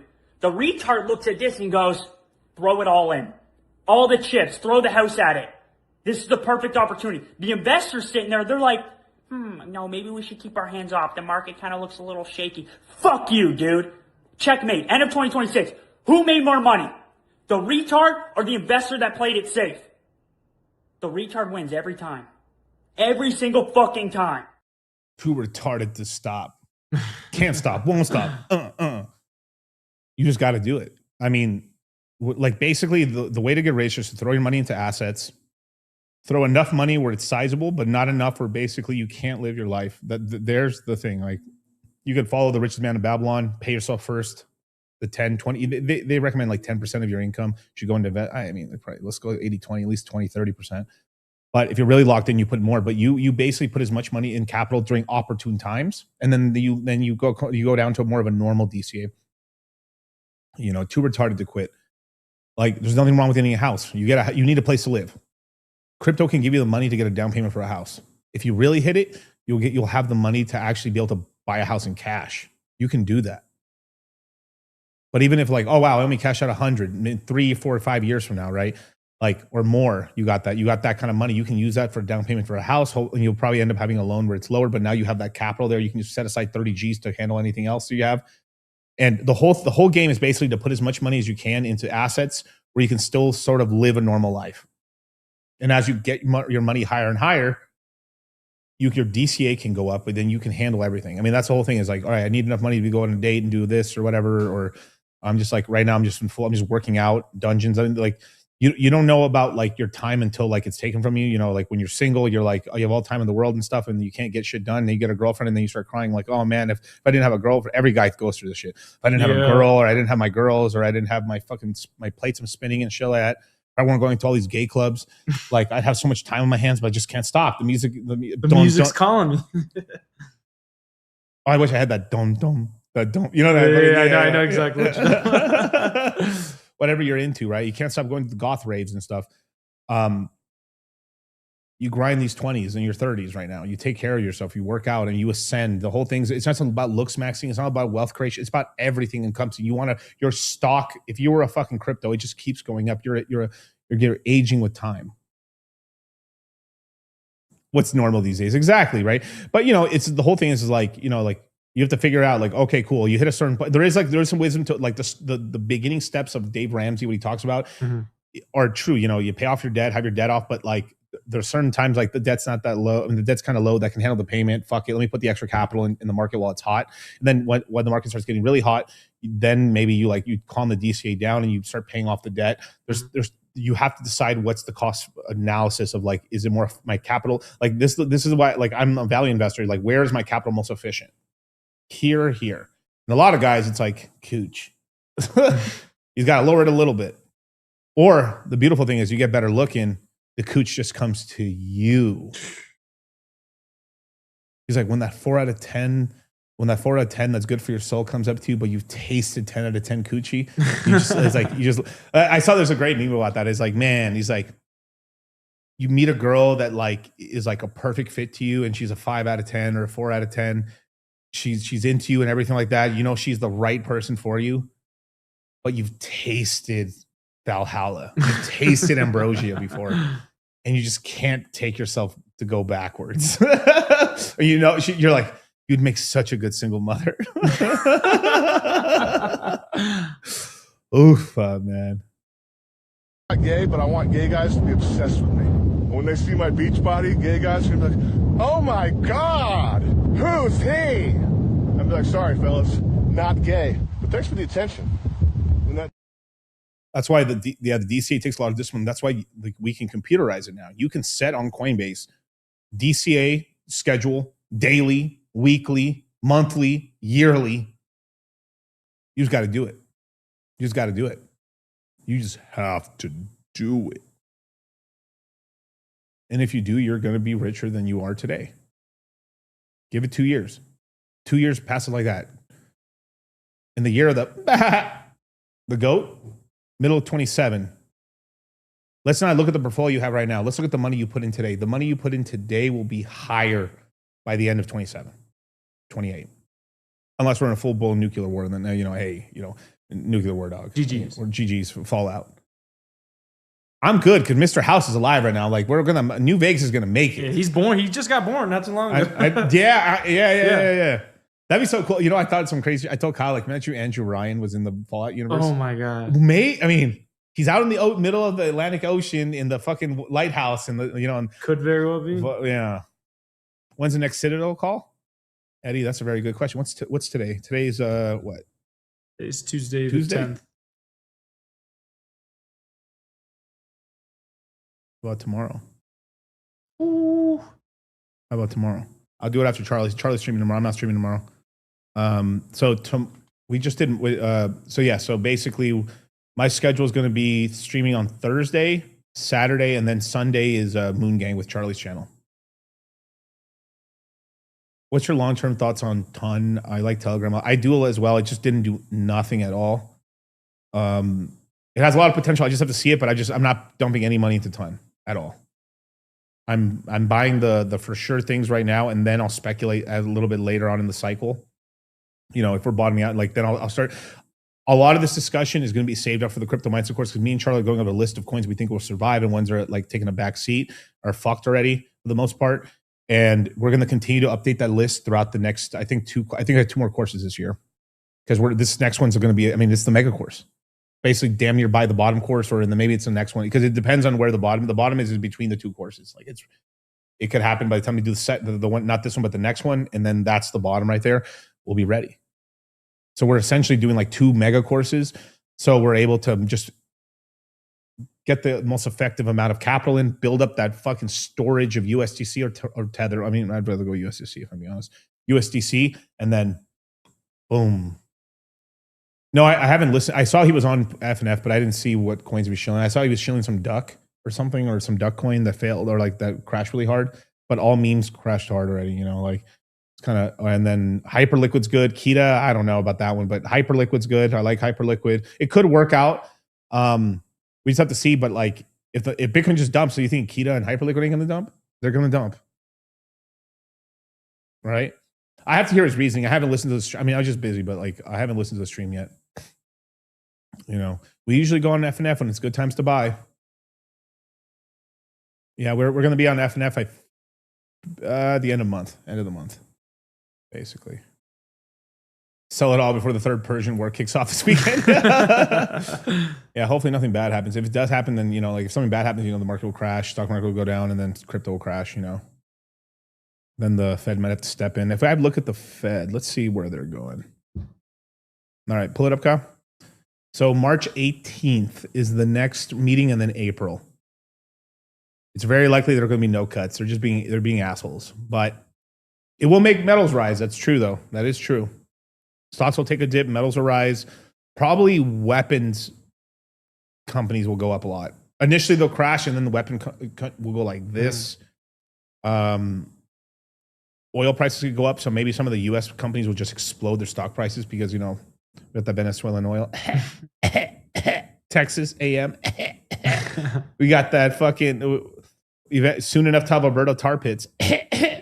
And then we also have all the fracking in the Dakotas. We got oil money, dogs. I probably wouldn't put money into Exxon, though. They're kind of out of the game. They kind of pissed off Trump. Nah, bro. Epstein files. Netanyahu came here a week early, 3-day weekend. I'm calling it now. I think he's right now in the meeting with Kissinger right now and a couple other weird dudes. Yeah, they're in a weird meeting. I saw a picture of it on Twitter. Pull me down. Thank you, Kale. Oh, bro. I gotta before we sign off, I gotta show this, bro. This is crazy, man. This is let me just find it. This is just funny to me.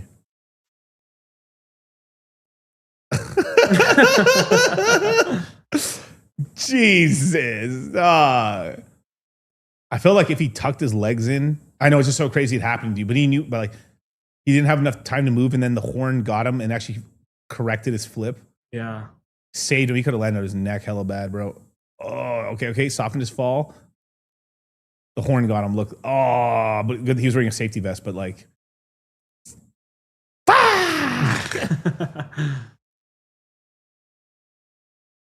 Damn, dude. Fuck. Imagine if you flipped it somehow and then landed on top of them and grabbed them by the horns and just stood up there. That thing is going crazy. Damn, dude, that's insane. Sheesh. All right, pull it down. But that wasn't the one I was going to show you.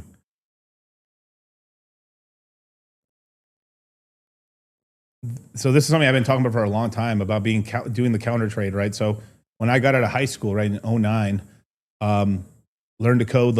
It was important. It actually was not terrible advice, right? But like a lot of the advice to go to college was a bunch of horse shit. Learn to code has become a plumber real quick. So blue collar work's now like up here. Damn. Software devs were one-shotted by AI. Whew.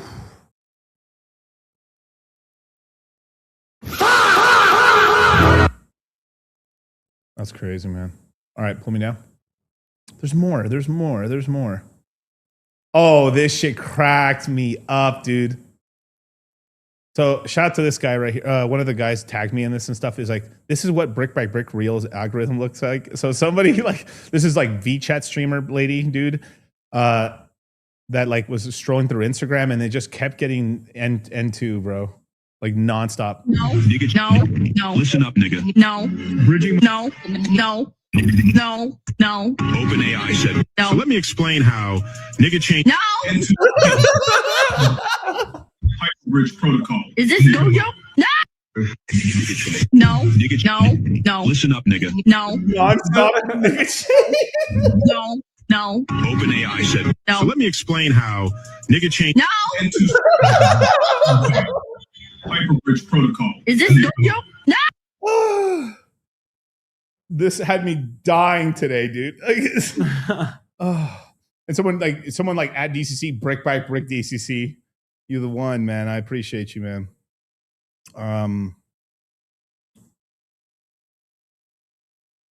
Fuck, man. That was so fucking funny, man. Where is it? Oh, fuck, bro. This is so bad, bro. This is so terrible. Clavicular working out, bro. And like, this has been my main thing about like Clavicular is like, he's like, he hates working out. I get it. But like, lean maxing too much, but I get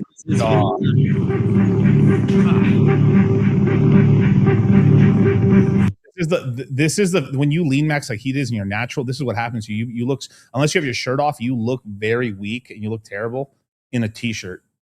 He's probably wearing a medium right here, bro.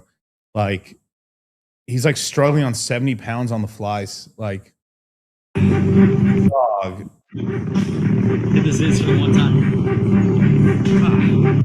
And like before getting arrested, Clavicular hit the gym for the first time in months after coming off of supplements. Casually wrapping 70 pounds on chest. Casually at 14. Casually? I was like double that. Come on. And now like he's homies with guys at ASU and stuff like that, and like they're mogging him to like a scary extent to the point where like he got frame mogged, and then like he's like, bro, you were good looking and you're getting less good looking, and now he's like back in the, he's finally hitting the gym now. He's like, oh, I just hit the gym for like 3 weeks and I'll be back to where I used to be. Well, that's what happened. No sleep work. I mean, he's working all day, streaming all day, not getting sleep, doing cocaine allegedly, partying, doing recreational drugs. I mean, your skin starts going to shit. Like I feel like my face looks fat as fuck because I drank last night. I did it to myself. Fuck, dude. And then this, and the thing is, he's on he actually is on, he's on TRT. I wouldn't even call it. He's not blasting steroids. He's on TRT levels. But like, yeah, but TRT levels, he should be still on test. I know he's still on test, but like, fuck, man. Ugh. Bro, I'll see. Let me pull some of these other ones up. Give me 1 second. I gotta go to this shit, bro. Let's see if I can find some of these.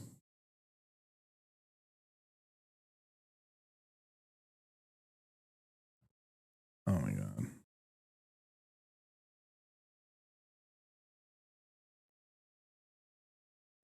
All right, pull it up.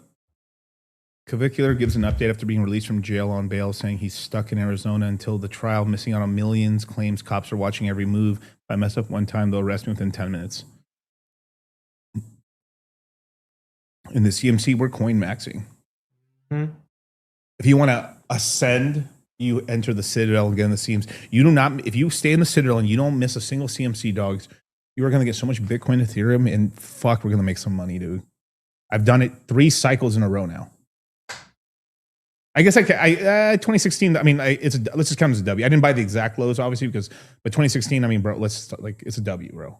I caught that. Caught 2019. I caught 2022. I'm gonna catch 2026.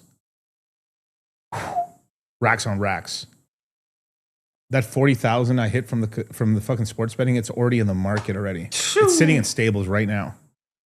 I took it out on the street. I had like so much cash on me. I hit another 5,000 last night. Hell yeah. Not a sports bet, but I just what did I do? I had a little on craps, and then the rest of it just like I decided fuck it. I mean, don't do this part. This part was stupid. I played a little bit on. I just played not roulette. I played a little bit on just slot machines. Right before I left, I was like up a little bit. I was like, fuck it. I started just winning on slots, and I was like, yeah, that's funny. Oh, you threw it in the chipper. Yeah, I threw it in the chipper, but I won. It came out. Fuck, man, this is just so terrible, dude. I can't find the other ones more, but they were terrible. There's other ones where like he's getting mogged by ASU Chad or whatever. ASU.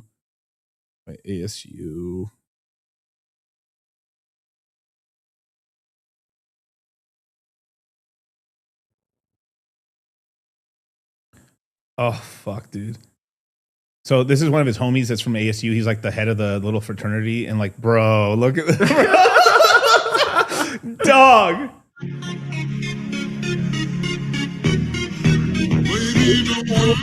Me.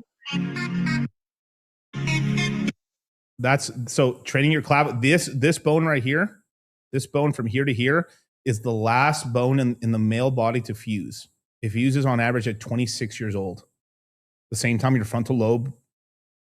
I got 2 years. I got 2 years. It's time to do Jefferson curls or no Jefferson deadlifts. Yeah. But you can do this. You can make your. I mean, I made my shit from working. I used to have like cans of trash. If I had Microsoft Paint, I go.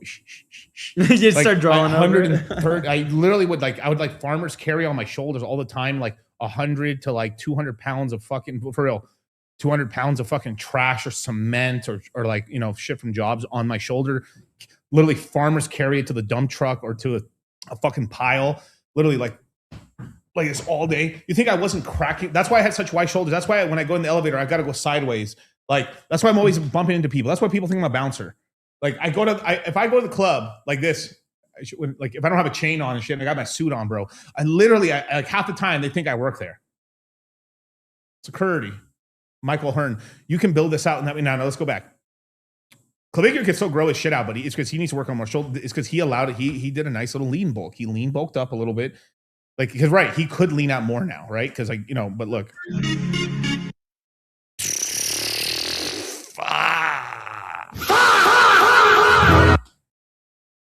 But he's still in incredible shape. But this is like lean maxing to the front. So it's like what he should have done instead, what he did, he just went to the fastest route. But sometimes to get the real gold, you have to do this. Sacrifice a couple of years, but I get it, coochie, money. I mean, but it worked. So did he do the right thing? Yes, he did, because he got famous from it. He did. But in order for him to, now he's stuck in a dangerous loop where like it's called the influencer loop, where like you're afraid to lose your six pack in order to,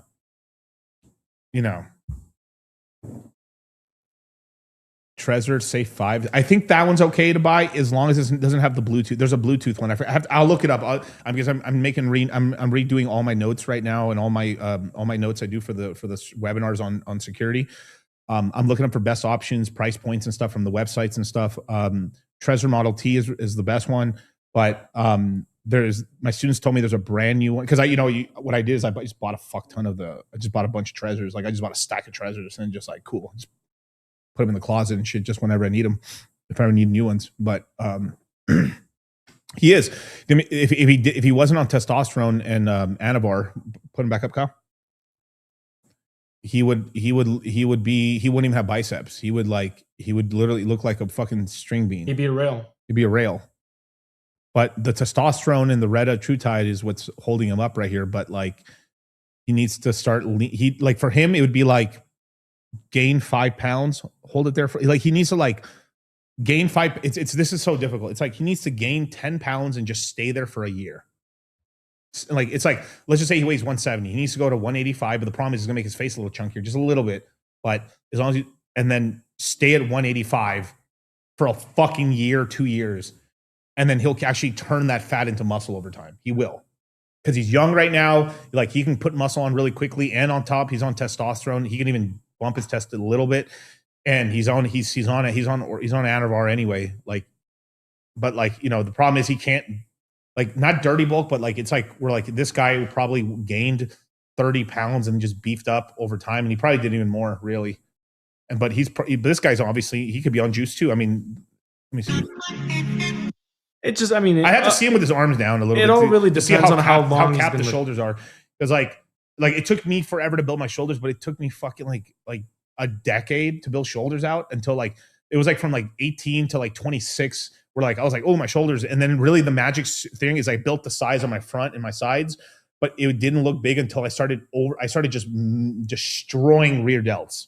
Yeah. Rear delts are the secret to make your shoulders really look big. That 3D effect. The 3D effect. I had the front, because if you bench, you have front delts. Yeah. Stop. It's because when you're benching, you're essentially squeezing your shit forward all the time, so you have big front delts. Right. It's also when you're doing lateral raise. It's so crazy how this is. But when you're doing front raise, this is the strongest position. Technically, this is if you want to lift, it's like this. This is the strongest your shoulders can be. From like this, the weakest flat arm chicken. I call them chicken flaps. This is the weakest you are because you're just not as strong. It's very difficult. If you do 15 pounds or 5 pounds, you can do this. That's why 40s, you're going to be like. That's why when you're doing lateral raises, you and then the real ones, elbows. The real ones, you're supposed to do it like this, really. Yeah, you bend your elbows almost at a 90 and you keep it up and you're worried about that elbow path versus your wrist. I nuked it today on fucking chest, dude. My fucking shit hurt. Like, I just didn't want to lose my bench, but like, oh my God.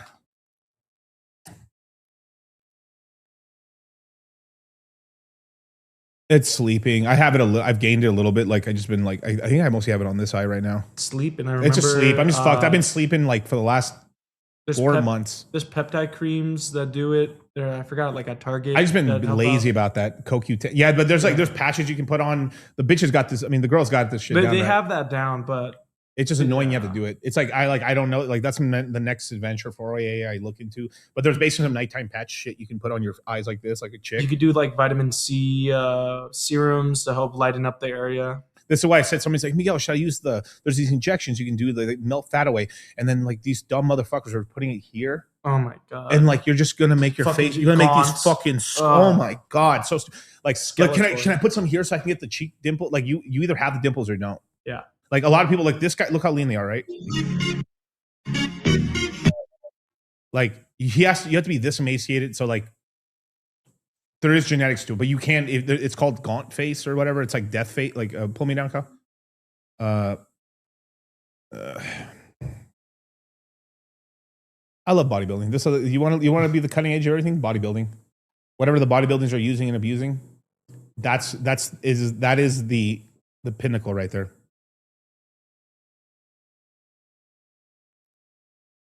Baby, don't hurt me no more. All right, go ahead. That's death face. That's Dorian Yates.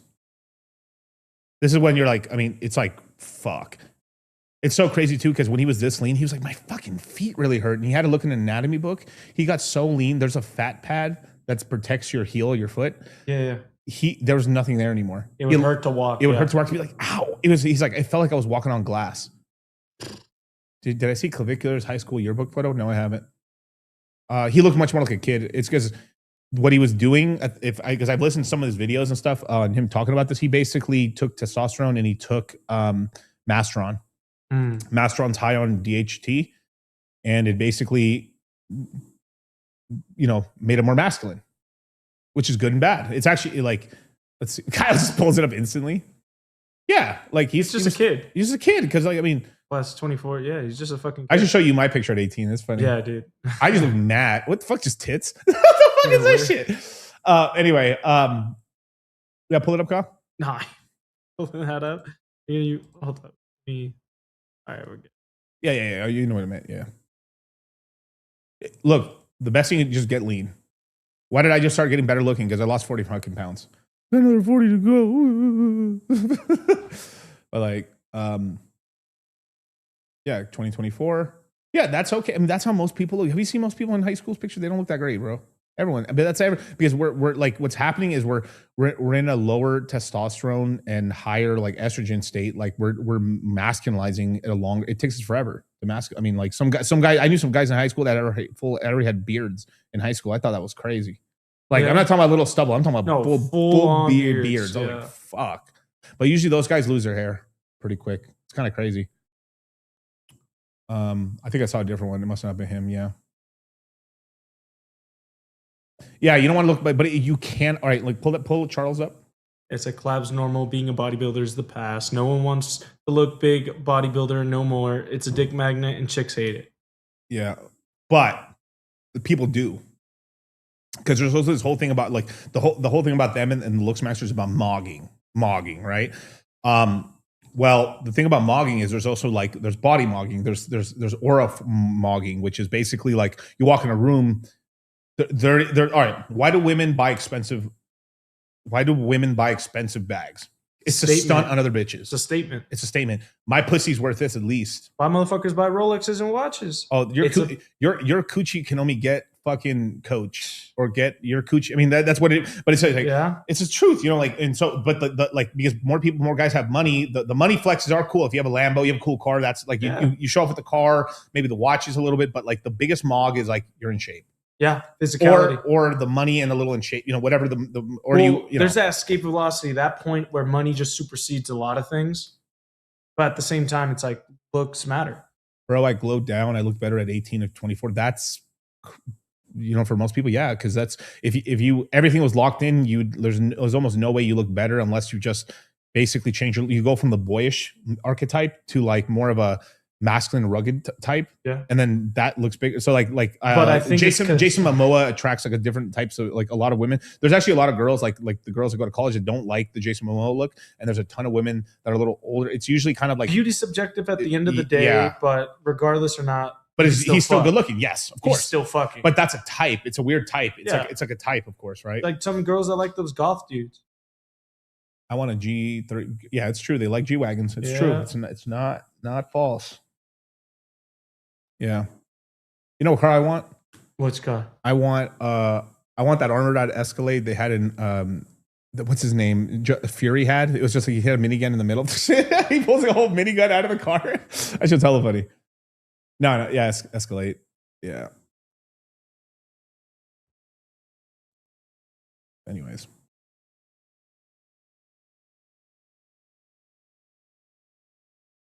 Yeah, best mog. It's just basically get lean. Like that's why I'm not worried too much. I'm just like right for me right now. I'm just like I've got enough muscle on me for the most part. I'm building my arms out a little bit. I have gained some size in my arms because I'm training them more. But like I've got muscle on me. Cool. Now I'm just leaning down because it's like fuck it. I don't care anymore. Like it's now or never. Like lean down now, or it's gonna be a fucking like 7 levels of hell to lean out at 40. Fuck, dude. Because I got to do now while I still have I'm on the youth part of my 30s right now. I'm gonna lean down another 20 pounds and see where I'm at that point. The one annoying thing is I'm not training abs enough. Like I'm fucking up on the abs part. Like that's my main. Like if there's one cope I'm doing, I'm like it's the ab. It's because I'm fucking working out hard, and then I'm like I'm tired. I just want let me just go home. Like and then I'm on the cardio. I'm like fuck. I forgot to do abs. You know, do abs or get to the stream earlier. I guess I'll just go home. Go stream. You know, but that's my cope. We all cope somewhere. Like I'm coping on the abs. Like I should be doing more leg raise. I should be doing leg raises and more crunches and shit. A certain type of crunch, not like captain's chairs and shit like that. Leg raises. Basically, it's like Justin Wallace says same shit. You have to train your lower abs more than anything, really, because like your top ab, like you just do rope press downs or pull downs, like the Arnold presses. You can build out your abs really good. You just got to be really careful on building out your obliques too much because like you most of you guys won't have this problem, but after like if you're training abs like you actually should be for fucking 8 years, you'll end up having these massive fucking like it kind of makes you look chunky. Yeah, you want to stay kind of like V-tapered. More V-tapered. Same, bro. I mean, yeah, but I will say this: I'm now fucking up on the workouts, so that's good. So like that, like I'm taking my dubs where I can get it. Like I'm hitting my workouts, but like this fucking little shoulder, fucking weird, fucking pain I got right here, man. It's fucking me up, dude. I'm doing these bitch made fucking like volume workouts for fucking chest, but like my chest is looking better, which is making me mad. I don't want to lift heavy, and like I don't lift heavy hurts anymore. Body. Heavy hurts body. Body gay, and then body looks better. Fuck. That's so I'm just going like, but I'm training my back and my legs like a champ right now. So like that's like that's what's up. That turtle show. This is the first time in like 16 years of lifting, basically, that like it's always my shoulders, my chest have always never let me down. It's always been my lower back or a leg fucking cramp or a leg fuck up. And now it's like the opposite. Now like I'm in my 30s and my legs and my back aren't giving out on me. It's my fucking shoulders. And it's just like I'm definitely gonna lose weight. I can't take it anymore. It messes with my confidence too much, bro. So I'm like, you know what it is, Kyle, too? I think it's all the weight loss too. Like it's just like I'm more injury prone because I'm losing weight. Oh yeah, exactly. I'm Your joints are getting and I am adding like electrolytes and stuff. I'm drinking a lot of water and stuff like that. More coconut water too. The coconut water is really good too because it's really for the the calories. I mean, I wish it didn't have calories, but it has calories. But the potassium basically helps you lean out too. Little pro tip. Yeah. Leg race is 2 sets of 15. You probably got to do a little more than that, but yeah. Oh, it depends what else you're doing, right? Do physical therapies or stretch. I've been doing a lot of like because the injury is not. I don't have a rotator cuff injury. It's more of a. It's like it's basically between like the tricep and the. It's like very weird. It's basically I've got an upper tricep injury basically. Sleep super important. That's the other part too. I'm like, I mean, it's just like it is what it is. Like I'm not complaining too much about it. It's just like I wanted a child, so I signed up for it. You know, it's what it is.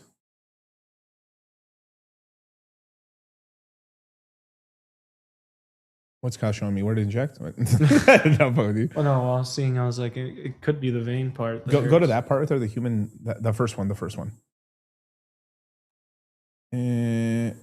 What is that white one? This up here? No, lower to the left now a little bit. That one. That is your pectoris major muscle. Is this the arm or the chest? This is the arm connecting to the chest and shoulder. What wraps around? So it's something this like is your that. chest fiber. Yeah. Here, watch. Want me to pull it up? Yeah, pull it up.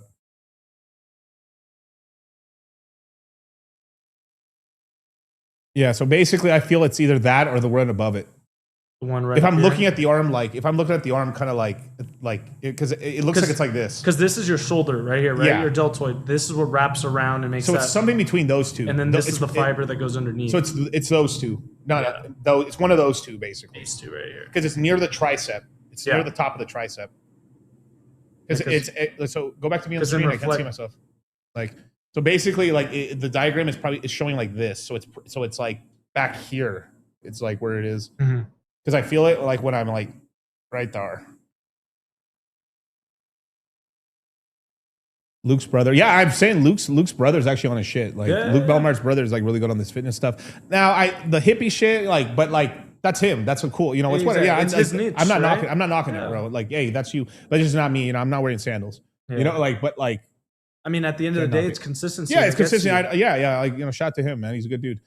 But me, like, if I were to tell you, if I were to say my style today of like how I'm working out, like, I'm probably a mix between like these four styles. Kino Body, Michael Hearn, Greg Doucette, and like Dr. Tom Lee. That's probably right now, like, in whatever I've learned over the years, that's like, I'm kind of doing a mishmash of that, basically. What did Ricky say? He's dying or something? He said, if I may ask, what was going on with your heart? I asked because I had a heart arrhythmia and they stopped my heart 4 times in Vegas. Electrolytes are key for the heart. Gee, what the fuck happened to you in Vegas? I did get a heart surgery though to fix my arrhythmia. Scary ass experience, to be honest. Shit. This time you went in Vegas? No one. All right. Well, you should have told me, hey Miguel, I went to the hospital. Okay. Okay. But you see, you don't disclose this information, dude. Like, you're like, oh my God, arrhythmia. Like, I basically had one of that. Basically, spasm, basically. Yeah, it's a normal rhythm. Yeah. Me, what happened is, like, I had 2 years of basically sitting in a chair. Basically, I went from like, I hurt myself in my work. I couldn't work out anymore. So I just kept getting fatter and just sitting down. And then I was just sitting. Basically, I was sitting down. Sitting down is the new smoking, the new cancer or whatever. but like, I was sitting down a lot. And what happened was I was sitting in my truck all the time. It hurt me to get out of the truck, but I'd still work a little bit. But then I wasn't walking as much. I was getting fatter. And then I kept sitting more. So as soon as I sat down, I would sit down in the truck all day. Then I'd get home and I'd sit down and start streaming all day too. So I'd do like a Discord syndicate. I'd do streams with like people. I'd just stream forever. And then and then the stress levels kept going down. My sleep was fucked. And then it just got fatter and fatter. Basically just culminated in 21 where like I was like 268 less muscle than I have today because I just let it all go. Because I basically bulked. I basically fat bulked. No working out. Dirty bulk. Dirty from like, I basically was 195 and ballooned up to 268. Mostly fat. And I was eating bad. And I was eating bad, like fast food all the time and fucking energy drink. I wasn't drinking coffee at the time, but I was drinking more like energy drinks and a lot of Monsters. And I was drinking like a lot of like 7-Eleven coffee. Yeah. And just stressed out because I was managing my landscape business and then the crypto courses and then like streaming, and I was working the whole day. I was like working probably like 14 hours a day. 8 hours at work until the sun goes down, come home, start streaming. And then during the courses, I would be like, I would be nuking myself because we'd be doing 2 a days.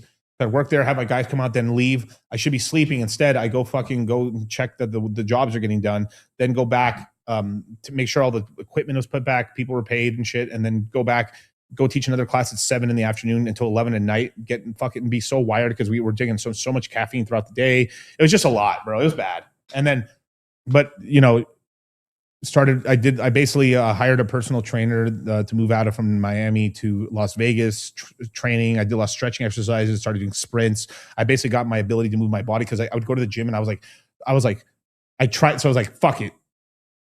2022, I'm not gonna let this happen to myself. So I was like, we're gonna work out. And I know how to work out, and I worked out in 2022, and I was like, I'm having trouble working out. Like it's like I couldn't even barbell. I couldn't barbell squat. I couldn't barbell row. Deadlift was out of the question.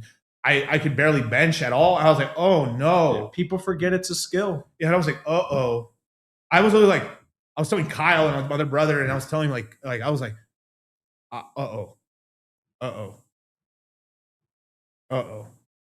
I was freaking out about it. I was like, oh no, dude, like I can't even do the workouts anymore. I could like do like an arm day kind of, and that's it. And like, but then the weight, and then I was like, oh, my back would hurt on the arm, and then I'd sit down and like, and then so I just basically kind of like did stretching yoga, not yoga, but like stretching, like kind of like more like I kind of did like athlete stretchings and stuff like that. Yeah. And then eventually got myself some mobility back. Basically got my now basically my VO2 max back up, but like I basically got my ability to like my cardio back up.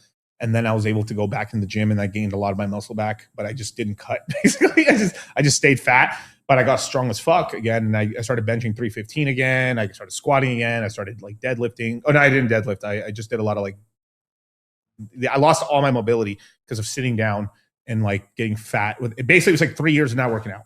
3 years, 2019, 2020, 21. My heart starts fucking like, oh shit.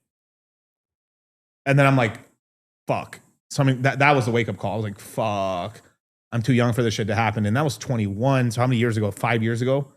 So I was 29, and my heart fucking almost like gave out. I was like, oh no, enough's enough.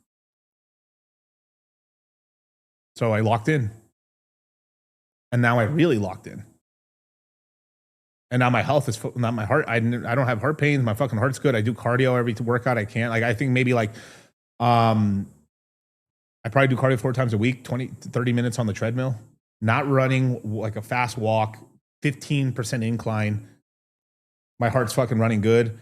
And because, you know, you can handle, like I handle stress better, you know, that stuff I'm drinking, like, even though I'm drinking a coffee, this is the only, like, you know, I'm not taking much. Even my pre-workout, I take like half a scoop. I usually just to get a little caffeine, I flavor it, but I'm not full scooping shit anymore. Dude, I can't do pre-workouts anymore, man.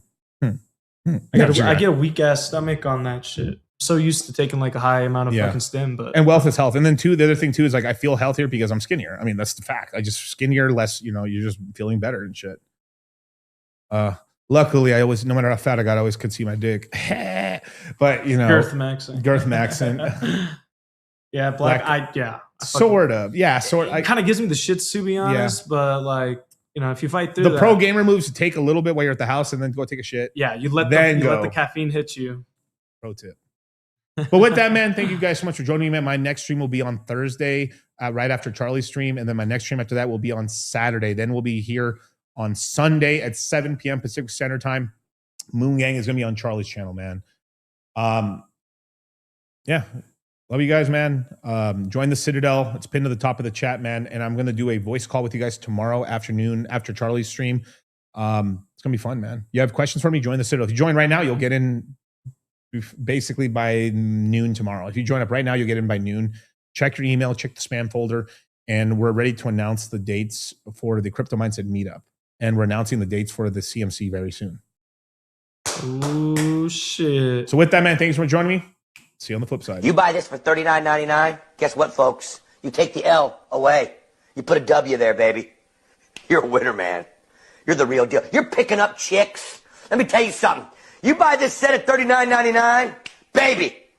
You're the cock of the walk, man. You walk into the bar and you just find the hottest chick and you go, you, me. Guess what? She says, why would I go out with you? Because I bought the deal on Wild West Deals for $39.99. That's why. She says, can I go home with you? That's how simple it is. That's how it works. That's what this set brings to the table. Because you know what she sees? She sees a man who knows what he wants. She sees a man who says, good deals don't get by me, baby. I move. I act quick. I act now. I go to wildwestdeals.com. Boom. That's why you're hanging with chicks all night long. That's why you got guys like Michael Jordan calling you, wanting to hang out with you, baby. Because you bought it for $39.99.